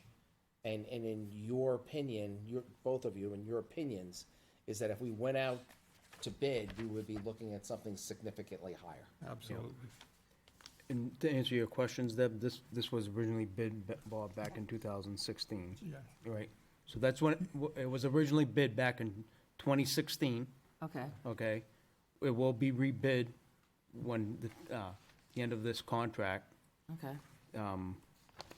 What our plan for the growth is, Deb? yeah, For us to actually man a trash pickup truck, as Bob says, so there's 3 trucks every day that goes through this town. So again, for us to buy 3 trash trucks, a mechanic, a facility to maintain those vehicles, and then where do we bring it? Again, different, Waste Management brings it to their transfer station, and then they own the landfill in Rochester. yeah. So that's where the waste goes. But for us to permit a landfill in the town of Londonderry, It's not gonna I happen. cannot see that understand. happening. So is there any way that we could lower the weight? Well, that's. Like if we lowered our weight, if our monthly weight that they were collecting went down, But would our prices go down? we make that effort with the recycling right now. Okay, There's a different cost for the tonnage for trash. It's more expensive than the tonnage for recycling. So Okay. it has always been our So- intent to try to divert as much of the, from So out of the trash. I do understand, believe Right. it or not. No. So what if we were to augment that with, I know that there's some composting where they pick up swill, for lack of better words, food byproducts, things like that. They put it into a compost and then you can resell the swill back for a profit. I mean, the compost back for a profit. Have we looked at like encouraging people to take the swill, which is probably the heaviest part of their trash, out and separate it, or no? Yeah. We've I mean, I'm looked just at that in throwing an theory. idea with- at you, I don't know. We've looked at that in theory with the Solid Waste Commission, Solid Waste Committee, some of the discussions on how to divert more, and one of them is food waste. The unfortunate thing is, though, if we wanted to do a town-wide food waste collection, that would be another set of containers that would then have to be picked up also separately. What if we had that as part of our dump? Can't do it. Can't do it. The permitting, it would be very difficult because you're dealing with something called putrescibles, which is like the landfills. It's rancid ripe. Our I'm just trying to drop-off center think right, out, our trying to drop-off center think right now is creatively. basically inert material that doesn't need any special permitting. And we did reach out to those people up in Manchester that do that, composting. Yeah, we did. But any large-scale diversion of the food waste is gonna require another set of containers, and somebody's gotta pick them all up. So your collection and transportation, we're just not sure if the numbers are gonna work. And who would actually participate in that? I don't know, Yeah. I'm throwing out thoughts to try to lower Yeah, our we- cost. We hear you, and we're just. Flat just forehead discussion. here, flat forehead. Yep. So we've been trying to figure it too. Just throwing it out there. Questions? Oh, did we look into the cloth thing too? Picking up of rags and material? There actually, Counselor, there are a number of containers out there already, scattered throughout town. That's another thing we looked at with the Solid Waste Committee. And, I can't make the meetings because they're the same time as this one. yeah, but we've looked into that. There's surprisingly amount out there. And once again, it comes down to, No if one we knows could about convince it people because to it's bring not them publicized, yeah. someplace, that's one thing. But if you collect them, once again, we've got the collection issues and some sort of container pickup. Okay.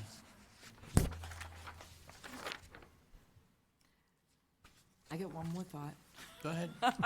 I'm sorry. I'm just- Derry does a kind of like a dumpster diving kind of store thing where one man's trash is another man's treasure. People are allowed to come in and go through the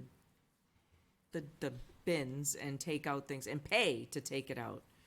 Have we ever thought about taking money from people to get rid of some of our heavy waste? Well, they have a different facility. over there. Yeah, absolutely. They've got a transfer station that's open 5 days a week, staffed by probably close to 15-plus people with operators, et cetera. safety comes into mind right off. With the drop-off center, we want to get the people safely in and out as quick as we can. Some places have what's called a swap shop in some of the smaller towns, and it Yeah. turns into a social gathering. We don't have the room, nor do we want the liability to have people hanging around down there when we really just want to get the traffic in and out as fast as possible. And how many people do we have at our station? We have- Employees? Huh? Employees? Well, how many are there? Like, if I was to go there, what day is today? On Wednesday, how many people would I find? You'd find 2 part-time attendants, and everybody that works down there has to be certified by the state of New Hampshire, they have to be solid waste certified. So you'd find 2 part-time attendants, you'd find 1 equipment operator that's working to pack down the roll-offs, and usually another person to help out also. So there'd be a maximum of 4 people down there, and part of that is for safety also. Like I said, I'm just throwing ideas out, looking at what other towns are doing, and trying to repurpose some of this trash that we have. We actually do make money in that center, right? That's correct. It runs at a loss because years ago, we didn't want to set the pricing to where it was so expensive that it would end up on the side of the road. So there was a happy medium that we have to set there. But the meadows do make money. That's a source of some credit, the scrap metal that we collect. But so we do collect fees, obviously, but it's not a moneymaker. Okay, you need a decision tonight? No, Mr. Chairman, first of all, this isn't news that we've been looking forward to delivering, but we've given you our best recommendation based on our experience and the consultations that we've had with Attorney Ramsdale and with Waste Management. That being said, I can read a room pretty well, and if the sense of the meeting is that this is a no, I would respectfully request that you hear Attorney Ramsdale's assessment of the litigation risk before taking that vote. I think the consensus I'm hearing is go find out what the best deal is and bring it back to us and we can talk about it. Yeah, that's step 1. We haven't gone to step 1 yet. I mean, if what the best deal is what you mean, if you go back and they say, okay, well, I guess we'll. I mean, think about what you're saying, right? There's 5 people here representing all those people out there. And we're just supposed to say, 13%, let's have an increase without doing what anybody else would do. Let's get some quotes. Let's look at it from that perspective. I mean, that's step 1, so. So 13% salary increase, so. The other side to it is for. How are they gonna pay for that? $17 a household. I have Money's a real tight, hard time guys. explaining to people why their trash isn't being picked Money's up. tight, yep. Yeah, that's the other side of it. So let's go find out what the best deal is. Hey, John, who handles the dumpsters at the stump dump? Is it Waste management? Waste Management? does? Yeah. And metals is Schnitzer? The metals are managed by the NRRA, which is, they're a broker for Schnitzer Steel is the one that does the metal. And that waste management contract is a different contract. For that. It's a separate That's, contract for the drop-off center. That's not a than residential What we're discussing contract? here. Correct. Can I chime in here? Please. We've mentioned that it's 13% increase. That's what they originally wanted. It's 10. In year 1, they wanted 13%. We've worked it down to 10% spread out over the next 4 years. Just want to confirm that that's the best deal. Yep. Nope. I keep hearing 13% increase. We've already knocked that down from I understand. what they requested. But I think the plan made a lot of sense because, as you just said, we haven't budgeted it, so Yep. accepting at least 0.5 to kind of get it rolling, and then we can put it into the budget for prior years. I mean, Correct, and- the second or third or fourth time that we're going to visit this, I'm sure, will be some kind of a combination like that, but that was great to be able to spread it out. I think that's. Yep. And the other thing to keep in mind Strategy. is, right now, it doesn't seem like it, but fiscal year 24 through 26, it is a 4% tied to CPI increase. So if CPI is 0, you're only looking at, let's look at year 25, you're only looking at a 1% increase. Well, based on current facts, I'm not That's why I'm I'm saying, not based on dreaming right about now, I don't zero really, CPI I don't anytime soon. believe that, but that is a little safety that we Remember tried that whole building in. gas conversation we had That- during the But budget? you're taking into consideration that they would accept those terms too, so that's the other thing. Right. So- Let's see what they come back with. Let's see if that's what the best deal is. Not to beat a dead horse here, but you know, Here's one more. when their financials are so good, and I understand the concept of profit center, it's a tough pill to swallow. Did you get one more over here? I have one more question, Yes, if you don't please mind. proceed. Do we use local people? For example, you know, do we, for the chipping and stuff like that, the wood products, does it go to a local business? And like the metal, is that going to like either Murray's or Hall, S&S or a local metal guy? So the wood chips, Deb? Yeah. Again, we put that out to bid, because nobody's gonna take that for nothing. So M&R has that contract to go to the site, pick up the brush and dispose of it. That's how that is taken care of. And we pay him to do that, or he does it for free because No. he can resell it? No, we pay. Yeah, it's a business to get into. And then as far as metals, again, we deal with NRRA. Yeah, so we do get monies for the recycling of those materials. Right, but I was just wondering if we would use local businesses. We put it out to bid. Highly unlikely that Murray's or the S&S? S&S would be able to do that, Deb, because again, Again, I'm just trying to make sure that our local businesses are getting first bids on or preferred customers. Yeah. And we publicly To advertise make sure it. they stay alive. Yep, we publicly advertise it. Okay. Thank you. Thank you, John. Thanks, John. So we got Dave with the DPW website next.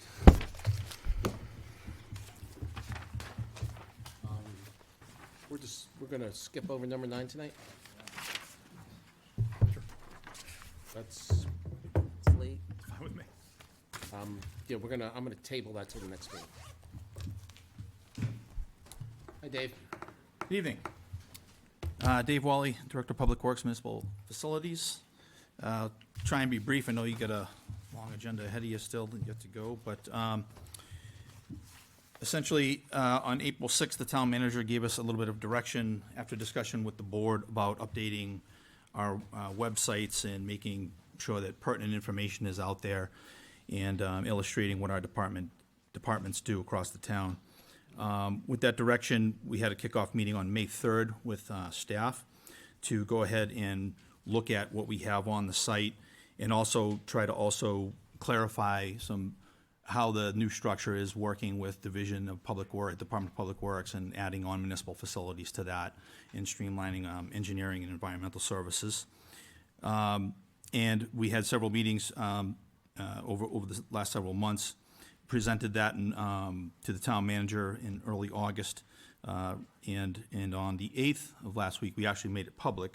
We didn't make it public announcement until tonight, but I'm very proud of the way that it came out, and really like to thank Donna and Denise in the office, and Tom and Doug from IT that helped us facilitate and put this all together.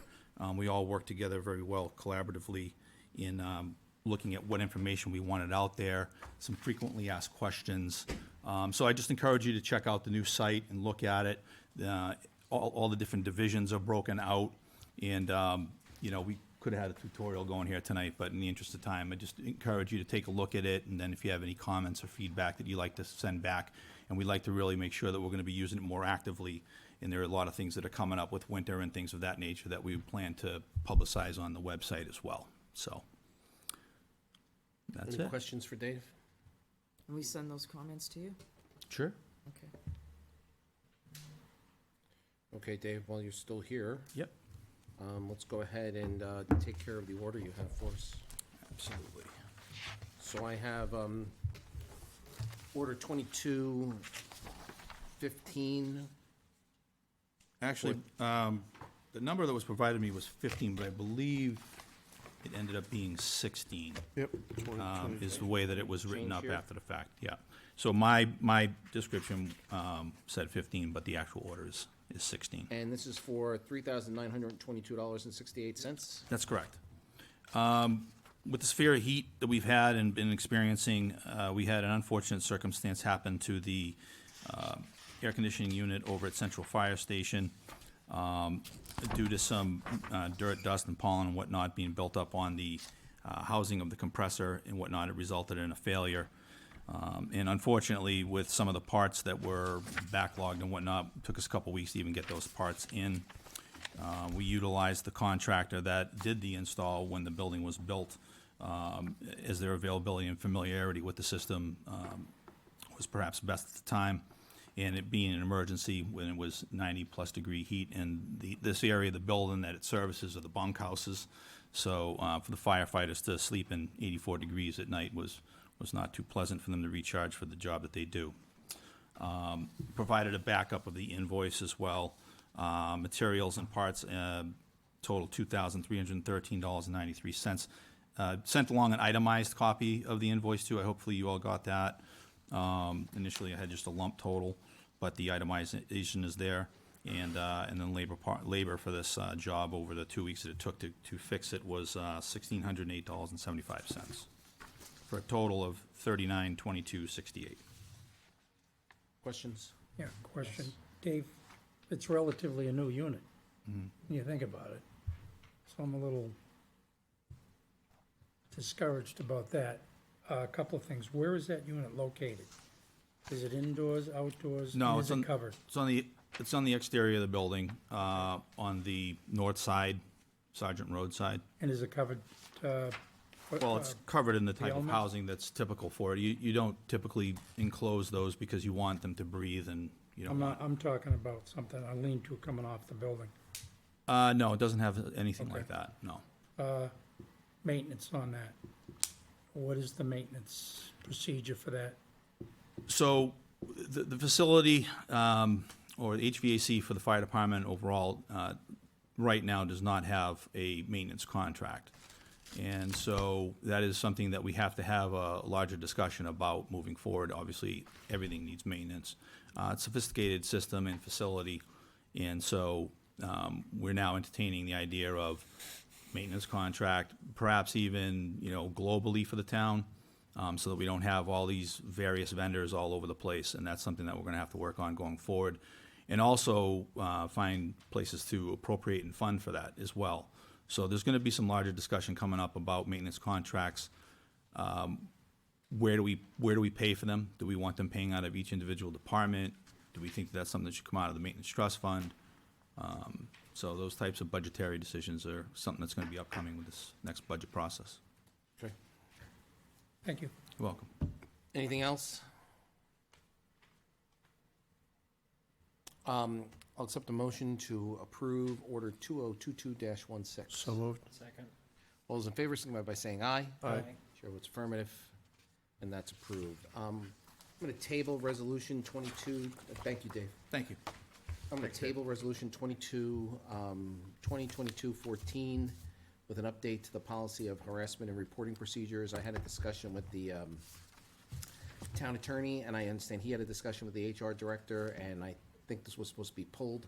There's some, some parts of it were very easily understood. There were other parts of it that they were going to further discuss, what I was told. So, table that one. Let's move to old business. Follow up on strategic goals discussion. Mr. Chairman, I won't spend too much time on this one. I think the council should retain this on old business. As you know, the council directed me to develop strategic goals in consultation with the department heads. And we presented to you, the assistant town manager and I, a presentation and a report containing those strategic goals for this year and the coming years. A little bit's changed, as you noted last time, Mr. Chairman, with the assistant town manager's departure. And so we are in the process of trying to move the pieces around to make sure that we're able to cover the functions that the chief formerly covered, as also the HR director, while also addressing the need for that assistant town manager position. And I think there's different ways to do it that might allow us to move in directions that we're looking to move. And so I think probably it's best to have that discussion at the same time that we we return to these strategic goals. Okay. That's fine. Okay. Any questions for anyone? Briefing of handling of animal control calls. Deputy Chief Bernard. And Mr. Chairman, just to tee this one up, I asked the deputy chief to be here based on the council's feedback at our last meeting, wherein there was a lot of discussion about the handling of ACO calls, the new ordinance, and sort of what the approach is towards enforcement over at the PD. Thank you. Thank you. Back on the July 11th meeting, we had a couple residents complain that they felt they weren't, the service wasn't good. I just want to let you know that I did follow up with Animal Control Officer Dave Carver in reference to one lady who expressed her displeasure. I looked her up, and we never had a specific call that I can relate to with her, unfortunately. So I did speak with Dave at great length about her concern, and there may be some confusion from ACO Carver versus ACO Bennett. So I just want to give you, I want to back up a little bit and help explain that. So ACO Bennett left in 2020, and ACO Carver, did not start until August of 2020. Back then, Animal Control Officer was dealing with 435 calls at that time. Dave now has been there for 2 years, part-time, 24 to 26 hours a week. In 2021, he's handled 505 calls by himself, one ACO part-time. Of those calls, he was dispatched to 125 of those. And he had 95 follow-ups with those. As of 8/1/22, we are currently at close to 300 calls for service for the Animal Control Officer, again, part-time. So far, 60 calls he's been dispatched to and 57 recorded follow-ups. The calls that are logged are simple. A resident calls with a concern to dispatch, and dispatch enters it in, and it's either if the AC is on duty, he gets them. If he's not on duty, it goes to patrol personnel. And I said in our last meeting, patrol personnel has to manage the priorities of calls. The patrol officers do a great job at holding down the fort for the Animal Control Officer until he's back on. That could be anything from taking a basic barking dog complaint. It could be to taking the first steps in a dog bite situation. Just so we have some clarity here, when the Animal Control Officer takes a dog bite report, it's not as simple as any one of us sending a 2-second email. This takes hours. It takes 3 or 4 hours for completion. People may not realize that. He has to track down the person who owns the dog. He has to follow up with the hospital, whomever reported that, and that may be in Derry. It could be any other hospital for that matter. So then he has to determine based on prior history. We have to quarantine that dog for 10 days. Animal control calls are anything from a loose dog to a barking dog to leash restrictions. The last meeting we had, we were discussing the amendment to the ordinance. Since then, the Animal Control Office has worked very closely with the town clerk to come up with a solution. And again, like we discussed before, how do we balance the needs of our community? We want to treat everybody fair. We don't want to give everybody a ticket. And there were some residents in that meeting that discussed that they thought the fines were very light. We understand that. And we said that we will support whatever decision you folks bring to us. We will support the town manager's direction and assist the town clerk with enforcing those.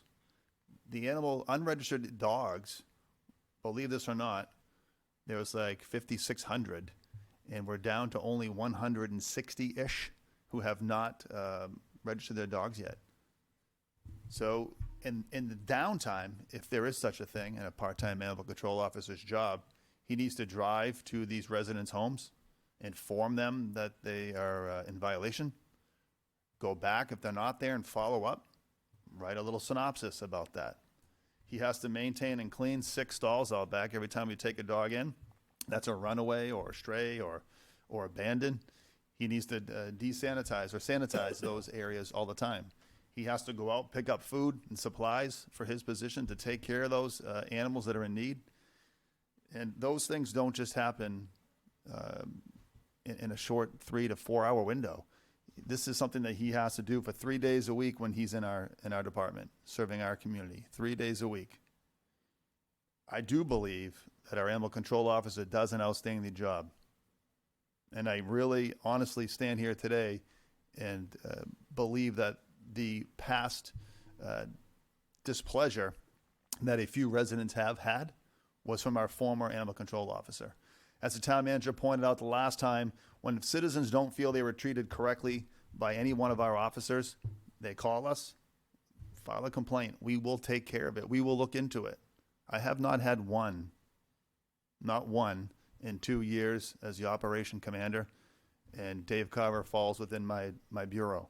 Not one. So I will always entertain those. I will always hear the community if they have a problem. And lastly on that, I just want to talk about some of these. We have a chicken update. I thought it would be appropriate to just give you a little heads up on that. As we stood here last time, we asked about, what type of calls of service would happen, complaints, dogs being a menace. I think you said that. And so far, we're looking all right. We've only had a couple noise complaints from roosters. We've had a couple calls where the dogs got loose and no kids in here, right? All right, and killed a couple chickens, roosters. So Dave has made, efforts with that to talk to the chicken owners and the dog owners and try to resolve these things without it getting out of control. So happy to report that the chicken ordinance is good. No complaints on that. And again, Dave also helps out with rabies clinics. Dave has been asked to help in other communities because he does such a great job. So while I will stand here and say that I support our ACO, I also support the community and you folks up there. If there is something that you feel your police department is not doing, by all means, you call and I will answer and we will address them. I hope this answers the request that you guys have asked me to provide, and anything further, I'd be happy to look into it for you. Any questions?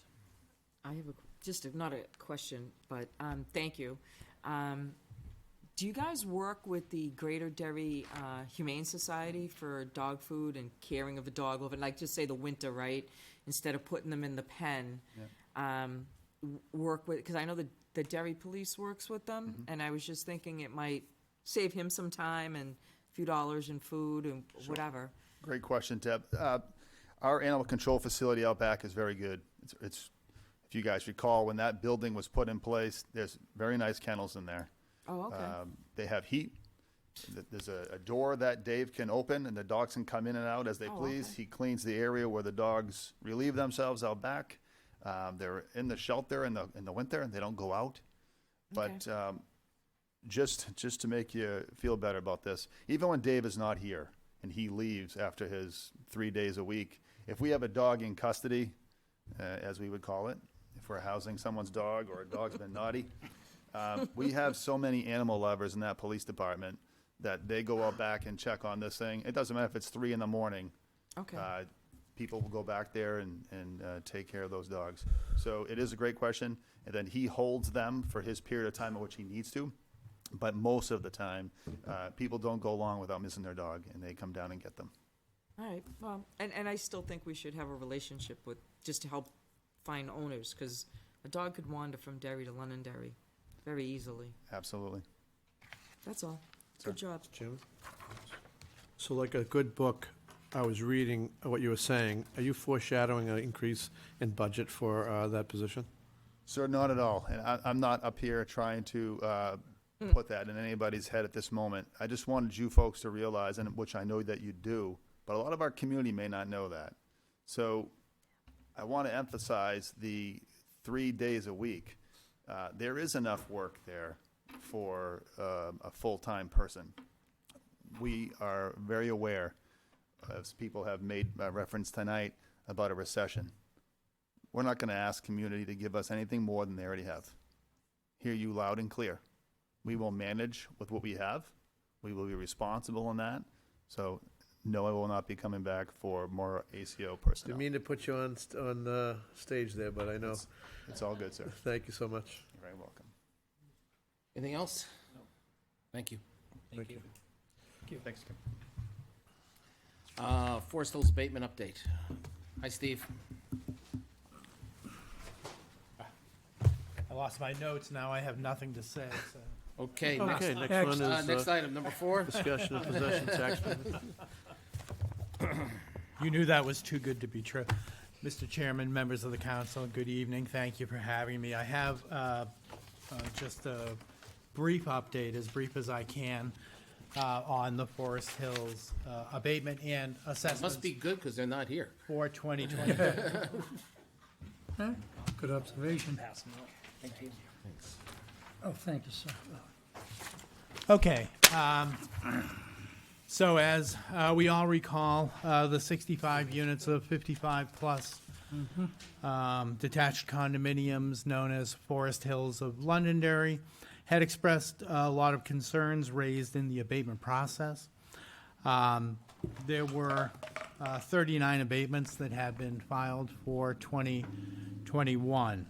The primary concerns of the taxpayers were that the values were too high compared to the sales that had happened, that there hadn't been enough sales in the complex to accurately establish the values, and that there had not been any sales of garage under units.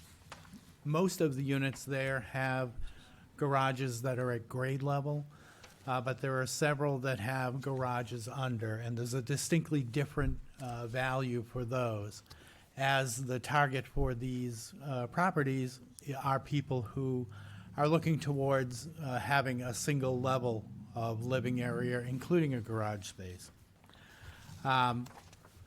We had proceeded to inspect as many of the units as we possibly could. We inspected about 40 of the 65 units. And we became aware of some errors that had been evident in the physical descriptions of the units.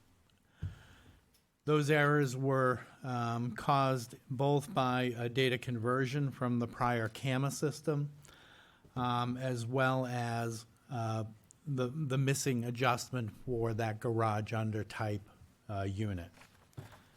In the prior action of the council, 38 of the 39 abatement requests were granted, and upon recalculation of the values, 64 of the 65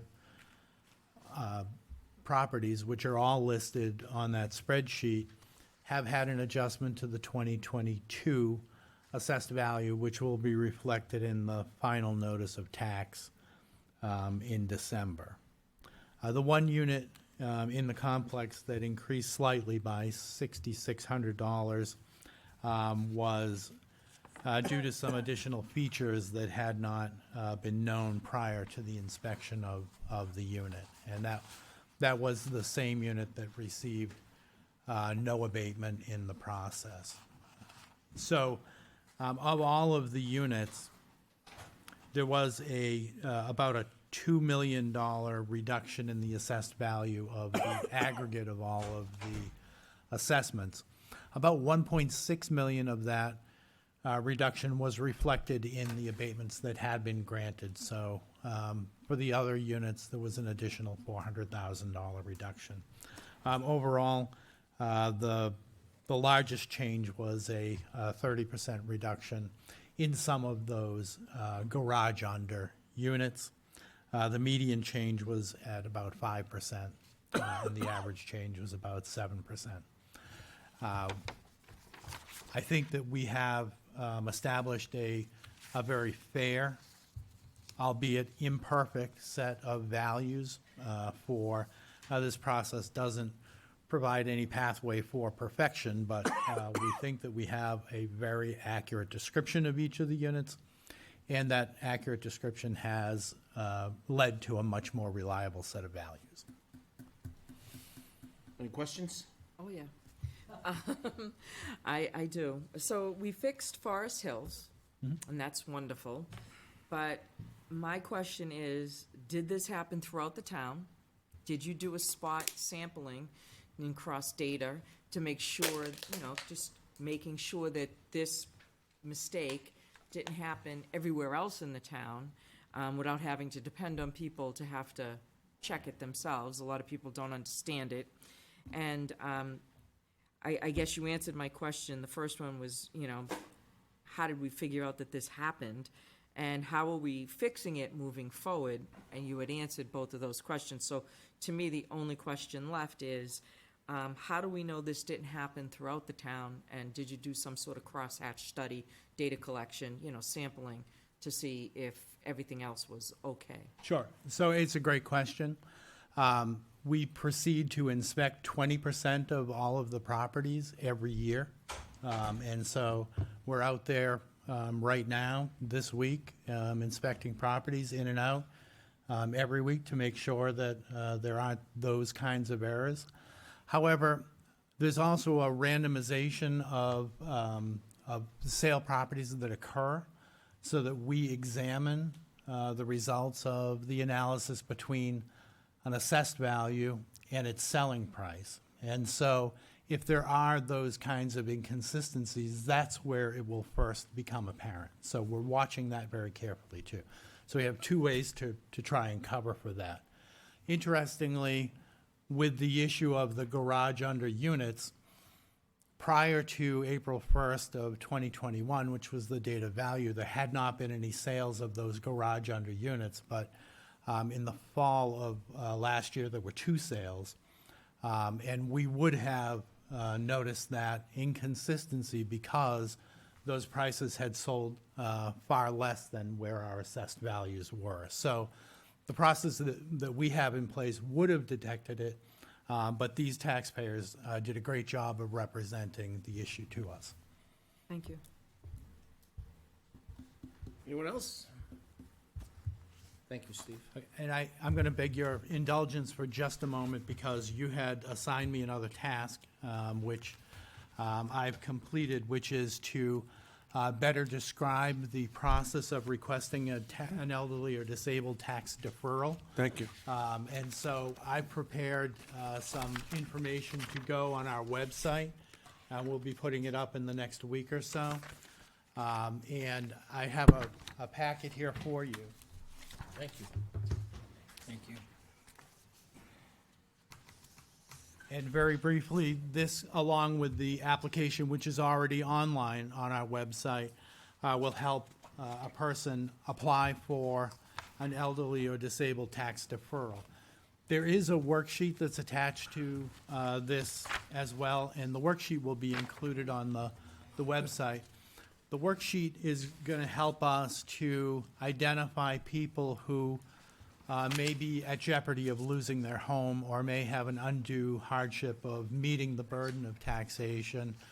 We're not going to require it in every application. For a lot of the people who may apply for this, we already will have known a lot about their financial condition because they will have already applied for elderly or disabled tax exemption. So this will be something that we may ask people to fill out, but it won't be required for each of the applications.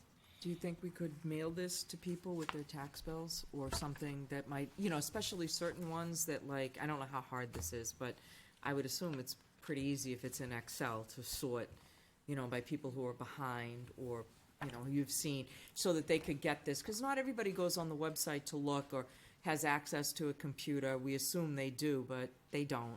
Right. And it would be nice if we could make sure that they at least had it, so we Well, I can say two get things. ahead of it earlier, maybe. I know that it can't be mailed out with all the tax bills. Okay. Because Well, that's. not all of them, but That's the a very individual ones. discrete process of mailing the tax bills, and it would be probably an increase in the cost, a dramatic increase in the cost.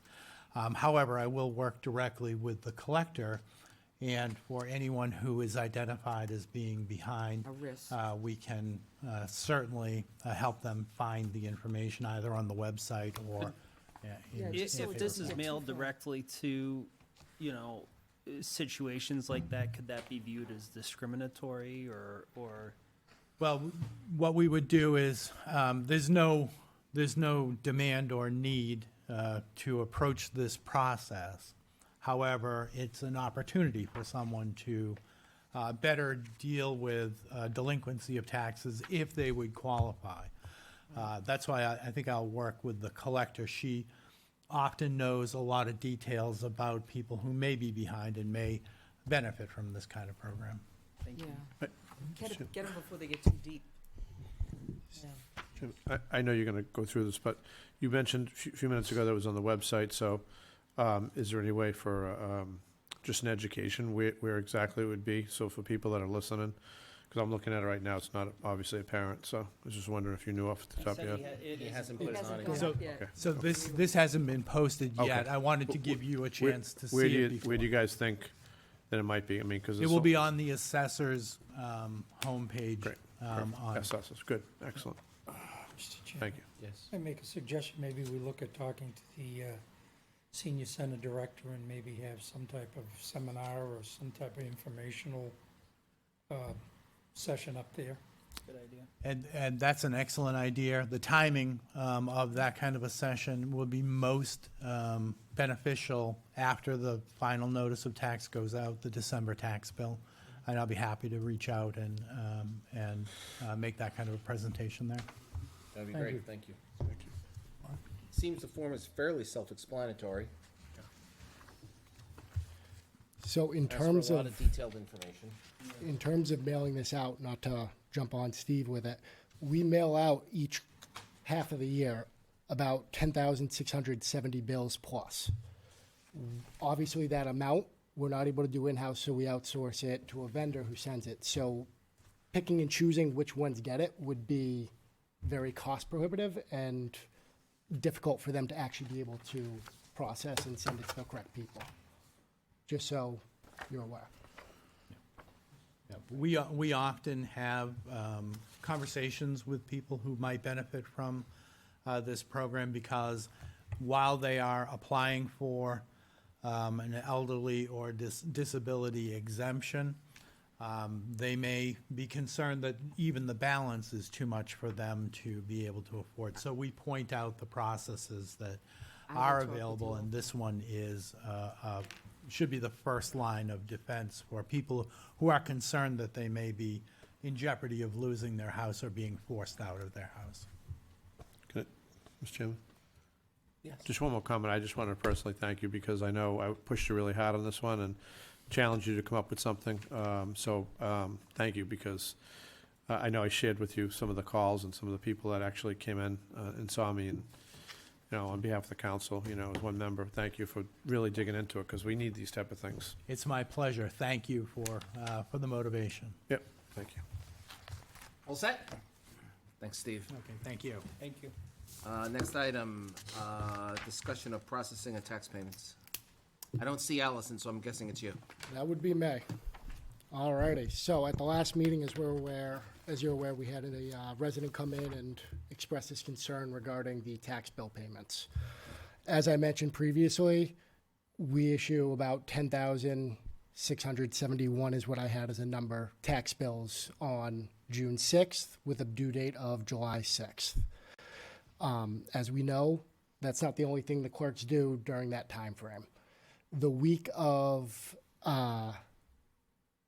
before and the week that it's due, we end up receiving roughly about, hold on, I have it here,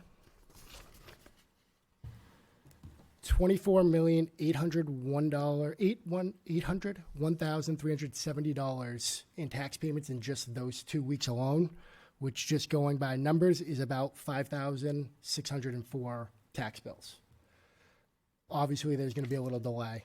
It's not ideal. We don't like it. But you have to keep in mind, during this time frame, unfortunately, our clerks were also down one staff as an individual left the town. You're looking at roughly about,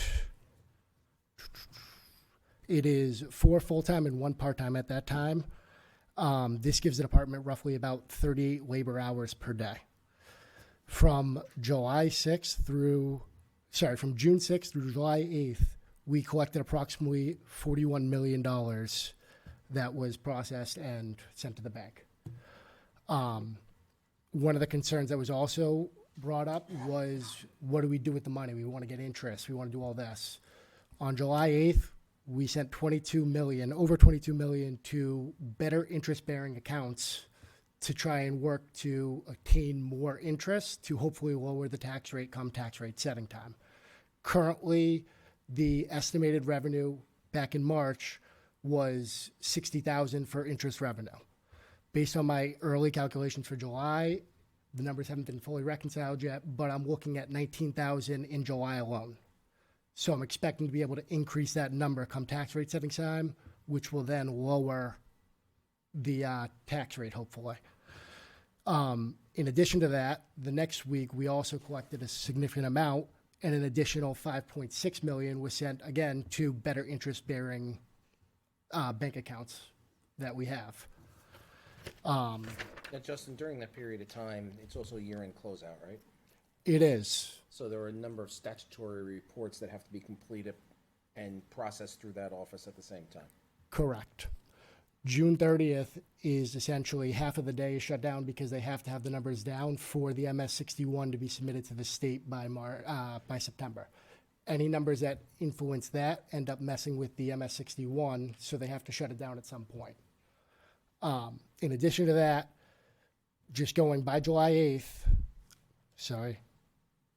by July 8th, you had 37, almost 38 million.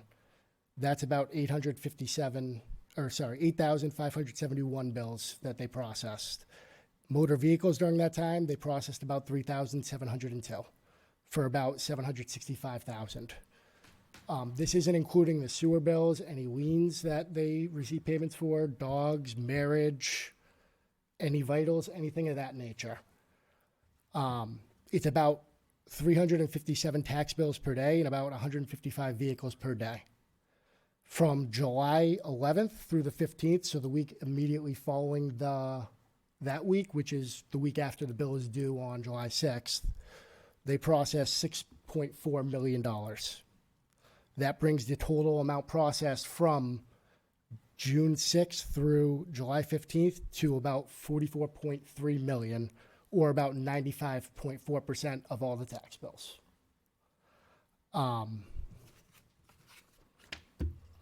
In terms of the delay, as you can imagine, when you're receiving that many tax bills, it's difficult to process them all right away, simultaneously as it comes, as well as it's difficult for the mail to bring them to us. So it could take as much as 3 to 4 days later from when you mail it, depending on when you mail it, what time, where you mail it from, all those factors. Unfortunately, we're not able to control the mail, and I know, similar to everyone else, we're struggling with labor. In addition to that, an example I can give you is July 6th tax bills that are processed. They will be processed on the 6th. The tax collector will verify them on the 7th in the morning and then send it to the bank, and they usually come early to mid-morning. The courier. The courier will then take it to the bank to process it. Depending on the size and the amount, could also depend on how long it takes the bank to process that payment. Looking at this one, the 6th deposit, which was sent to the bank on the 7th, wasn't processed until the 11th. Now, generally, banks will hold things over $10,000, and they will take up to 3 days to process those. Correct. But the most important factor here, Mr. Chairman, is that neither Mr. Bouchard nor anybody else whose tax payment arrived here, and based on the factors that the finance director has mentioned, was not processed immediately, none of those taxpayers are penalized based on that delay because we use the postmark date. Correct. For purposes of figuring any late fee or interest. And we have looked at alternatives. We have a check scanner. However, during using the check scanner takes a significant amount of time, which takes one of the few individuals in the clerk's department essentially off the line, able to process payments and post them to the website or their account. So you're taking the person off there. It becomes a 6 to 1, half dozen to the other. What do you do there?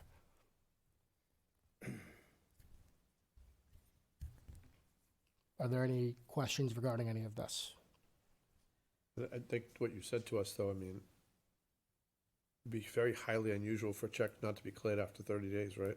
I know, what kind of, wasn't it like a month or something he said, or something? I don't think it was quite a month. No, I said July. No, I'm saying, the fact is, you said there's almost no way that could be that long, right? I mean. Oh, right. No, it's, if the check hasn't cleared in a month, you need to call us and you likely need to cancel that check because we have not received it. That's what I'm saying. Yeah, It's- you're right. It would be very, very highly unusual. Yes. Correct. Good, thank you. All right, so if I heard your numbers correctly, during that period of time, they were doing 550 transactions a day, 68 transactions an hour, and 13 per clerk per hour. Just Well- ballpark. I actually have those numbers. Just By listening July to- 8th, they were looking at about 10 tax bills as well as 5 vehicles per hour. So 15 transactions, like you were saying. Just interesting. Any questions? Thank you.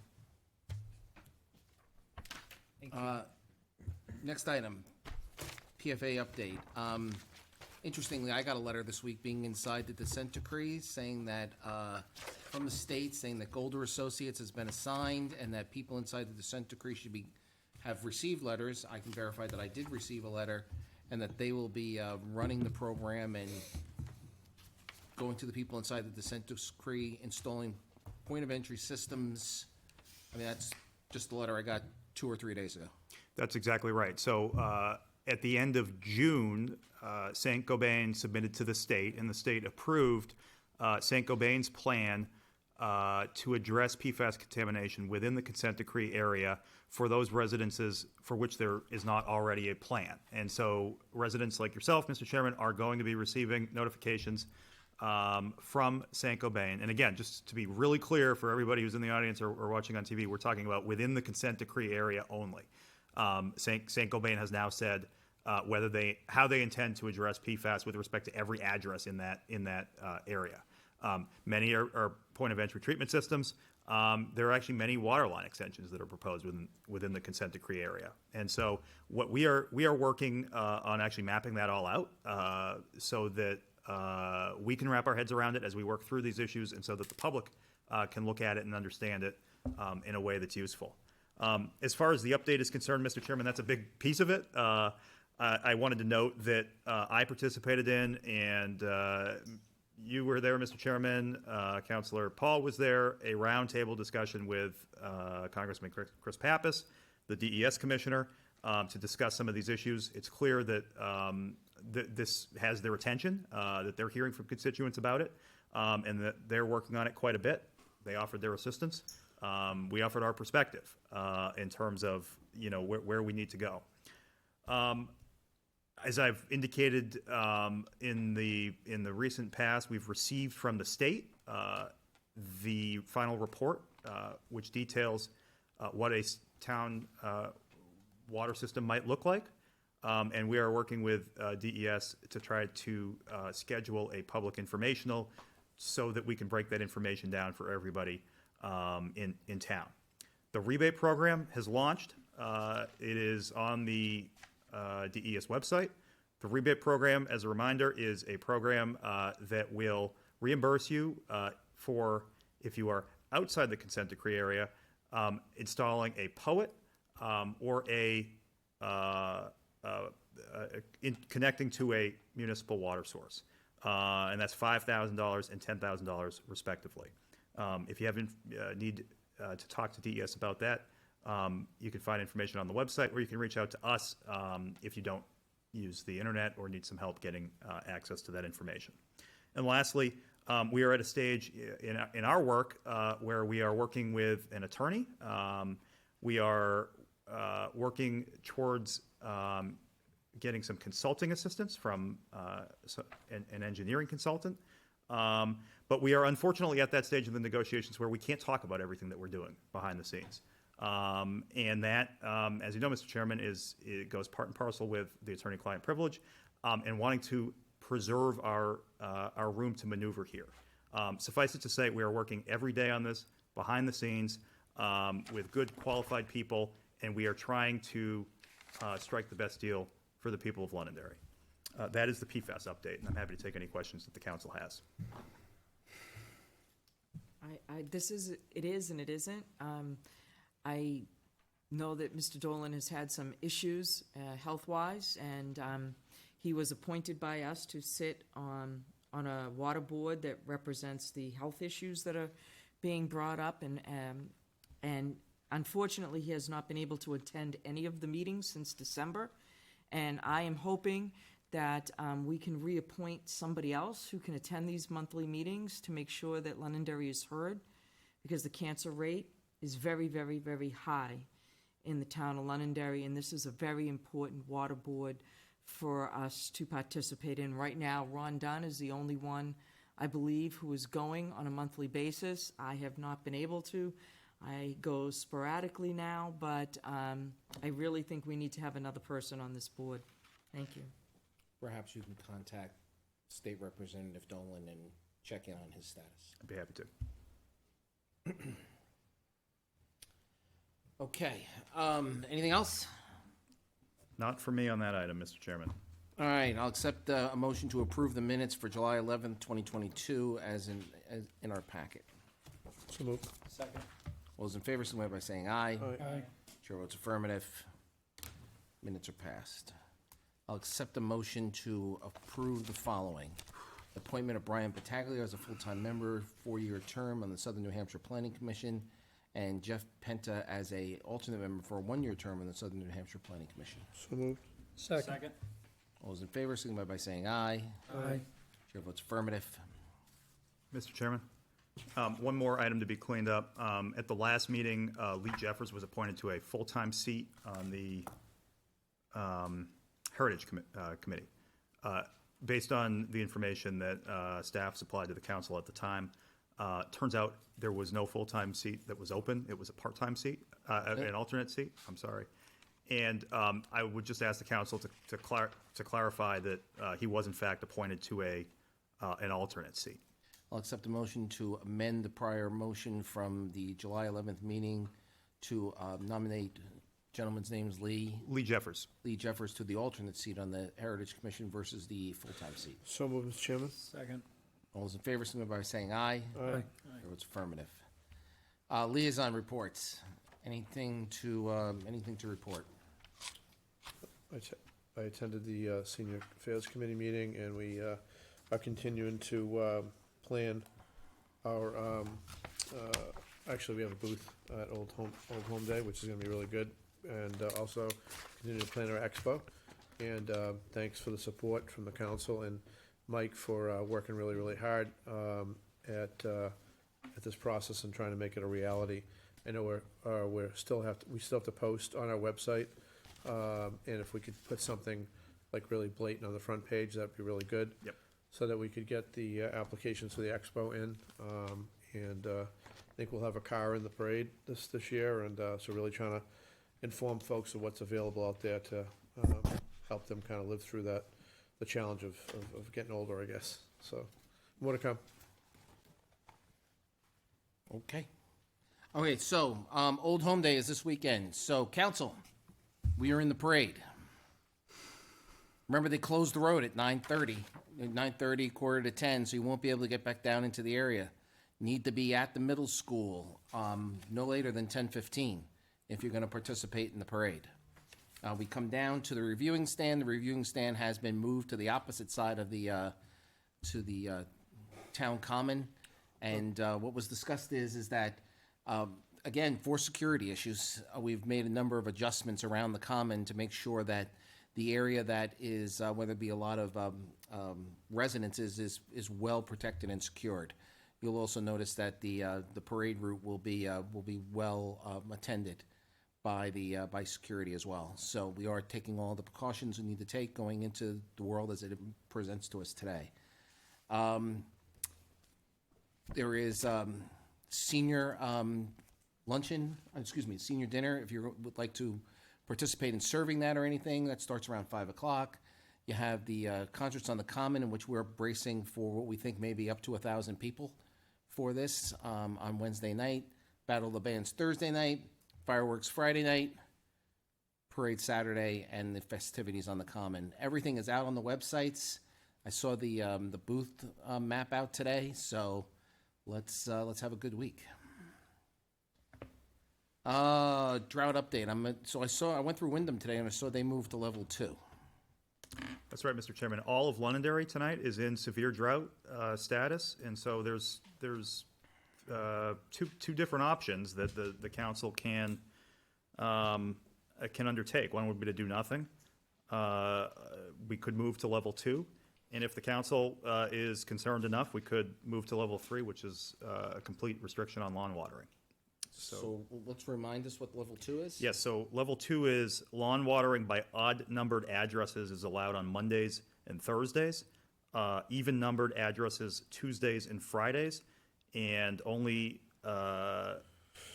overnight. So no lawn watering between 8 a.m. and 7 p.m. All right, so that folks understand this, and I also heard it discussed actually on WZID by the morning drive person there who's actually a Londonderry resident. When you have a well, yes, you do have a private well, but you access water that is accessed by everyone. It is a shared water supply. So our adjoining town of Wyndham, which has the exact same ordinance as us, I said I drove through the town today, and they moved to level 2. Personally, my lawn hasn't been cut in 3 or 4 weeks. So, I have no reason to, the grass is basically dead. But or dormant, I should say. What do you guys want to do? I mean, we're not getting any rain. We can change it again on the 29th. We can wait till the 29th and do nothing. It's up to all of you. I would say to move to level 2. I would agree. So, Good. Yep, I don't have a problem with it. I just have one quick question. Is there a mechanism if we see blatant disregard? Is there a mechanism for it? Because I've also went around and seen blatant disregard. So There is a mechanism. Interestingly, enforcement under the ordinance is placed with the police department. I think that that's an interesting place for it, I guess, is what I would say. But yes, generally, their policy is to educate first. Correct. And then enforce. Correct. And in discussions that I've had with them, that is the stance that we'll be taking. But, obviously there are significant fines, and we do have that authority. All right, so it's the consensus of the council, from what I'm hearing, is to move level 2 immediately. Understood. We will, there's a notification provision in the ordinance. We will undertake that and begin enforcing it. Okay. Community Power Coalition update. Mr. Chairman, this is still in process. There have been discussions at the Energy Committee, consultation with me and my office, some legal review that is also taking place of the existing contract that we have for community power and other potential options. I think I mentioned to you, Mr. Chairman, that the Freedom folks want to come in and have a conversation with us, and so I'm working towards doing that sometime next week. Yeah, again, they contacted me directly. I sent them to you, I believe, or they contacted us both at the same time. I don't actually really remember. A second counselor is more than welcome to attend. They've asked for a meeting. I want to do whatever's best for the community. In addition to your town manager report, which we all do have, other things as we go forward and we're making changes, like I really like this part about Kelly Walsh and her coming on as a new planner. So if we get, if we make some, adjustments or anything, keeping them here in the town manager report would be really good. Absolutely. So that all the counselors are informed. I did meet Kelly Walsh. Turns out that I had met her when she was in high school, and I didn't know that until I actually met her, and we talked for about 15 or 20 minutes. I'm delighted that she's here. She really has a vested interest in the town. Her dad was actually one of the firefighters at the fire department, retired from the fire department, and I was very, other than to say that I was really pleasantly pleased by the discussion and by her enthusiasm and her willing to take things to the next level. So it was a fun conversation. And I asked her to come in at some point before she has to present to us formally to say hello to everybody. I don't have anything, do you have anything else? The only other thing I'd mention in terms of town manager report is the Lancaster Drive project. That's something that is really important for folks behind the Apple Tree Mall there. It's almost done. I'm really thrilled to report to the council and to the public. A great example of teaming up the town with DES and with residents to try to, and with, the folks that are potentially responsible for that contamination, to achieve a really good result for those residents. You're talking the water line, correct? Correct. Okay. Anything else tonight? All right, so this was a long meeting. We had a good long break here for the summer. We did it during all the heat, so that was good as well. Our next town council meeting is August 29th at 7 p.m. Do I have anything further for the council tonight? Seeing none, I'll accept the motion to adjourn. So moved, Chairman. All those in favor, signify by saying aye. Aye. Chair votes affirmative. We are adjourned.